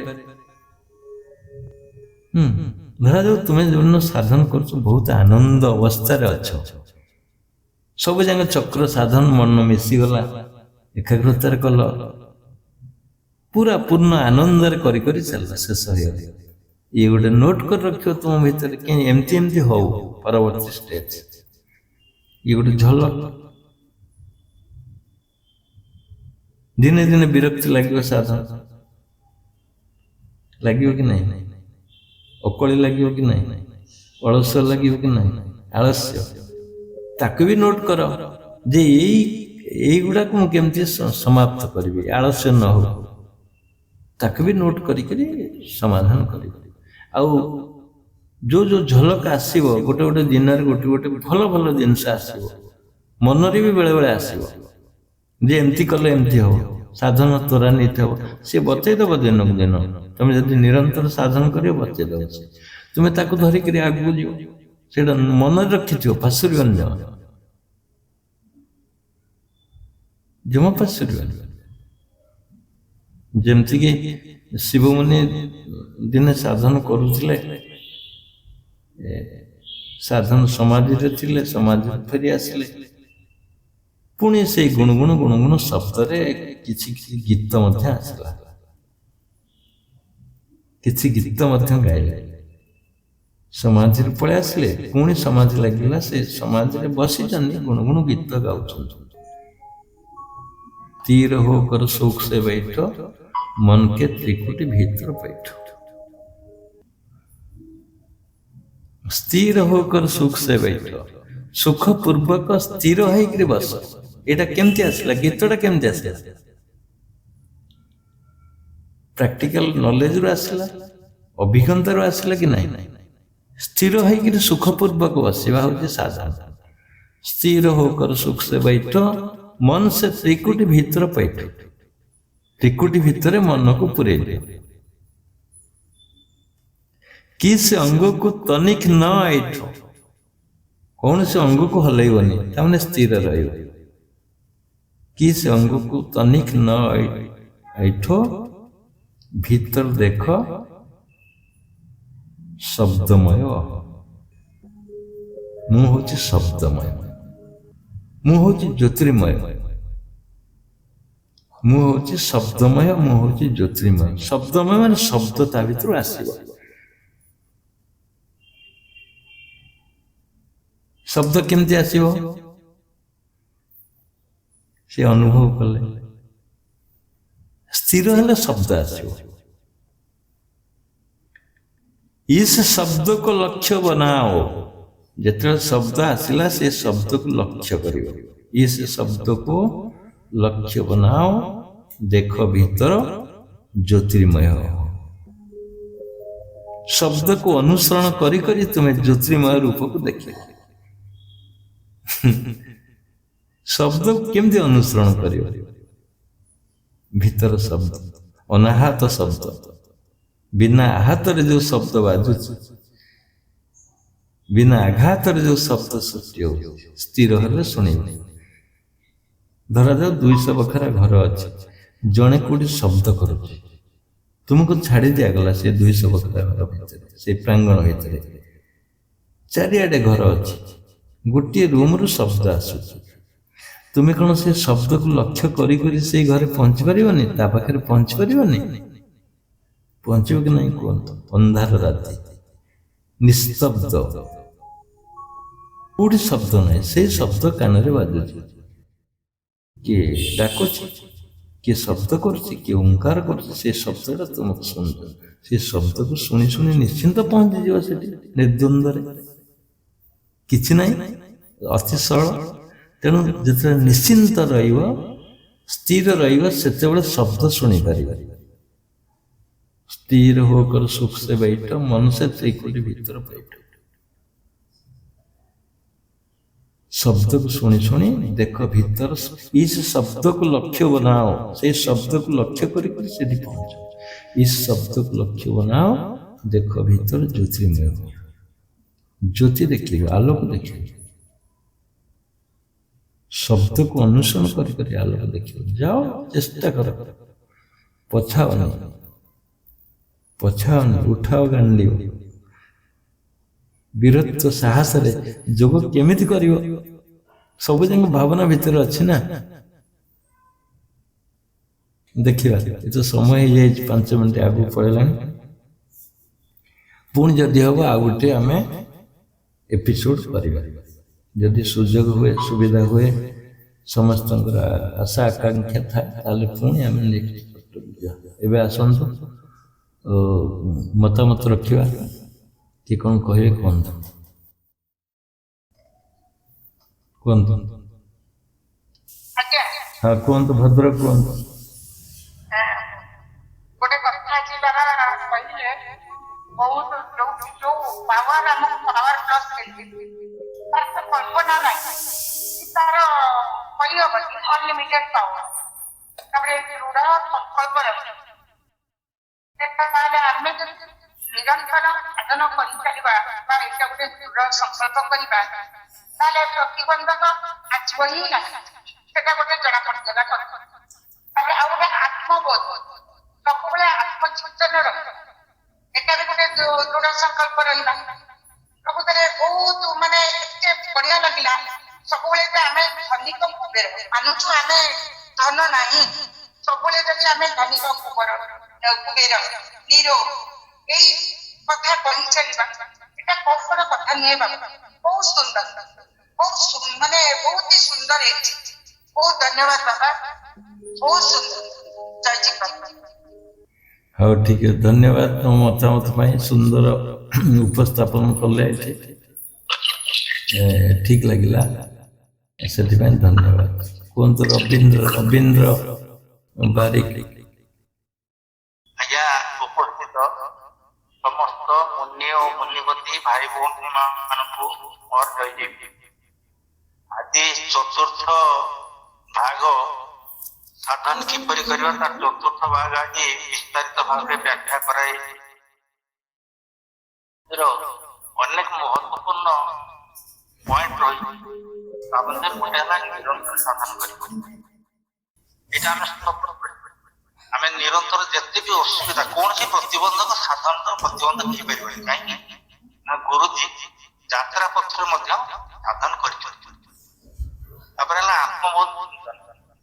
ଆମେ ସବୁବେଳେ ମୋ ଶରୀର, ମୋ ଦେହ, ମୋ ଛୋଟ, ମୋ ବଡ ନୁହେଁ, ମୋ ଆତ୍ମା, ମୋ ମହାତ୍ମା। କାହିଁକି ନା ଆମେ ଯେତେବେଳେ ସାଧନ କରୁଛୁ, ଆମେ ଈଶ୍ୱରଙ୍କର ଷଡ଼ ଐଶ୍ୱର୍ଯ୍ୟ ବିଷୟରେ ବର୍ଣ୍ଣନା କରୁଛୁ। ଆମେ ଛୋଟ, ଆମେ ନିଜ ନୁହଁ, ଆପତ୍ତିତ ଆମେ ହେଇପାରୁ, କିନ୍ତୁ ଆମେ ଭାବନାରେ କେବେ ଛୋଟ। ତାପରେ ରହିଲା ଯେ ସଂସାରଟା କେମିତି, ଏ ସଂସାରଟା ଯଦିଓ ଭୋଗମୟ ସଂସାର, ଆକୁ କେବଳ ଗୋଟେ ଯୋଗୀ ହିଁ ଭୋଗ କରିପାରିବେ। ଯୋଗୀ ନୁହନ୍ତି ସେମାନେ ଯଦି ସଂସାରଟା ଭୋଗ କରିବା ପାଇଁ ଚାହିଁବେ, ସେମାନଙ୍କ ପାଇଁ ସଂସାର ଗୋଟେ ସାଗର ହେଇଯିବ, ଭବ ସାଗର। ଯୋଗୀ ପାଇଁ ଭବ ସାଗର କାରଣ ସେ ପାତ୍ରର ଖଣ୍ଡ ଉପରେ ବସିକି ମଧୁପାନ, ଯେଉଁ ମଧୁମକ୍ଷୀ କାଟି ପାତ୍ରର ଫନ୍ଦ ଉପରେ ବସିକି ମଧୁପାନ କରେ, ସେ ସୁଖରେ ପେଟେ ମଧୁ ବି ଉଡ଼ିଯାଏ। କିନ୍ତୁ ଯିଏ ସିଧା ମଝିରେ ପଶିଯାଏ ସେ ମୃତ୍ୟୁବରଣ କରେ। ସେଭଳି ଗୋଟେ ସଂସାରଟା କରିବା ପାଇଁ ଗୋଟେ ଯୋଗୀ ସଂସାର ଭୋଗ କରିପାରିବ। ତାପରେ ଭାବନାର ସ୍ୱରୂପ ବହୁତ ବିସ୍ତାରିତ ଭାବରେ ବର୍ଣ୍ଣନା କଲେ ପ୍ରଭାବଶାଳୀ ଢଙ୍ଗରେ, ଯେ ଭାବନା, ଆମେ ଭାବନା ସବୁବେଳେ ହିଁ ଫଳବତୀ ହେଇଥାଏ। ଆମ ପାଖରେ ଅର୍ଥ ନଥାଉ, ଆମେ ଗରିବ ହେଇଥାଉ, ଭାବନାରେ ଆମେ ଛୋଟ ହବା କାହିଁକି? ଆମକୁ ଭାବନା କରିବା ଜ୍ଞାନଟା କେବଳ ମୁନି ସମାଜ ହିଁ ଶିଖୁଛି। ଅନ୍ୟମାନେ ତ କହୁଛନ୍ତି ତୁ ନିଜ, ତୁ ଦାସ, ତୁ ଭିକାରୀ, କିନ୍ତୁ ମୁନି ସମାଜ କହୁଛି ତୁମେ ନିଜ ହେଇଥାଉ, ଭାବନାରେ ତୁମେ ଛୋଟ ନୁହଁ। ଭାବନାରେ ତ ନୁହଁ, କାହିଁକିନା ଈଶ୍ୱରଙ୍କ ସହିତ ତୁମେ ସମାନ। ଈଶ୍ୱରଙ୍କର ଈଶ୍ୱର ତୁମେ ଛୋଟ ହବ କି? ତାପରେ ପରବର୍ତ୍ତୀ କଥା ହେଲା, ପ୍ରଥମେ ଲକ୍ଷ୍ୟ ସ୍ଥିର କରିବା ପାଇଁ ହବ। ଯଦି ଜଣେ କୋଉଠି ଯିବ ଠିକ ନ କରି ଖାଲି ଯାଉଥାଏ, ଆସୁଥାଏ, ଯାଉଥାଏ, ସେ ପହଞ୍ଚିବ କୋଉଠି? ଯୋଗୀକୁ ପ୍ରଥମ ତାର ଯେ ଲକ୍ଷ୍ୟ ସ୍ୱରୂପ ସ୍ଥିର ହେବା, ଆନନ୍ଦରେ ସ୍ଥିତ ହେବା, ସମାଧିତ ହେବା, ଏସବୁ ଲକ୍ଷ୍ୟ ଗୋଟେ ସ୍ଥିର କରି ସେଇ ବାଟ ଦେଇକି ଯିବା ପାଇଁ ପଡିବ। ଗୁରୁଙ୍କର ମାର୍ଗଦର୍ଶନ କରିବେ ଏବଂ ସମସ୍ତ ପରାମର୍ଶ ଦେଇପାରିବେ, କିନ୍ତୁ ଯିବାର ବାଟଟା ଶିଷ୍ୟ ପାଇଁ ଉନ୍ମୁକ୍ତ ହେଇକି ରହିବ। ସେଥିପାଇଁ ସାହସ, ଚୈତନ୍ୟର ଆବଶ୍ୟକତା। ଯେତେବେଳେ ଯୋଗୀ ଚୈତନ୍ୟ ପ୍ରାପ୍ତ ହୁଏ, ସେ ସଂସାର ସମସ୍ତଙ୍କ ଠାରୁ ଭିନ୍ନ ମଣିଷ ହେଇଯିବ। କାରଣ ସେ ଆତ୍ମବୋଧରେ ଅଛି। ଅନ୍ୟମାନେ ଯେତେବେଳେ ସଂସାର ବୋଧ, ଦେହ ବୋଧ, ଧନ ବୋଧ ରହିଛନ୍ତି, ସେ ଆତ୍ମବୋଧ, କିନ୍ତୁ ଆତ୍ମା ମଧ୍ୟରେ ସବୁ ଅଛି। ଚତୁର୍ବର୍ଗ ଫଳଟା ଆତ୍ମା ମଧ୍ୟରେ ଅଛି, ସଂସାର ଭିତରେ ନାହିଁ। ସମସ୍ତେ ସଂସାର ଭିତରେ ଖୋଜୁଛନ୍ତି। ତାପରେ ହେଲା ମୂଳ ହେଲା ମନ। ମନକୁ ଯଦି ନିୟନ୍ତ୍ରିତ ନ କରାଯାଇ ପାରିବ, ଯୋଗ ମନ ହଉଛି ଶକ୍ତିଶାଳୀ, ତାକୁ ନିୟନ୍ତ୍ରଣ, ହଠାତ୍ ତାକୁ ନିୟନ୍ତ୍ରଣ କରାଯାଇ ପାରିବ ଦଣ୍ଡେ ନିମିତ୍ତେ ଲୋଭ ମାନେ ଆସ୍ତେ ଆସ୍ତେ କରି ନିୟନ୍ତ୍ରଣ କରିବା ପାଇଁ ଯିଏ ଚାକର ଆଜି ମୁନିବର ଭୂମିକା କରୁଛି, ତାକୁ ପୁଣି ଚାକର ସ୍ତରକୁ ଆଣିବା ପାଇଁ, ତାହେଲେ ମନ ନିଶ୍ଚିତ ଶକ୍ତିଶାଳୀ ଚାକର କାମ କରିକି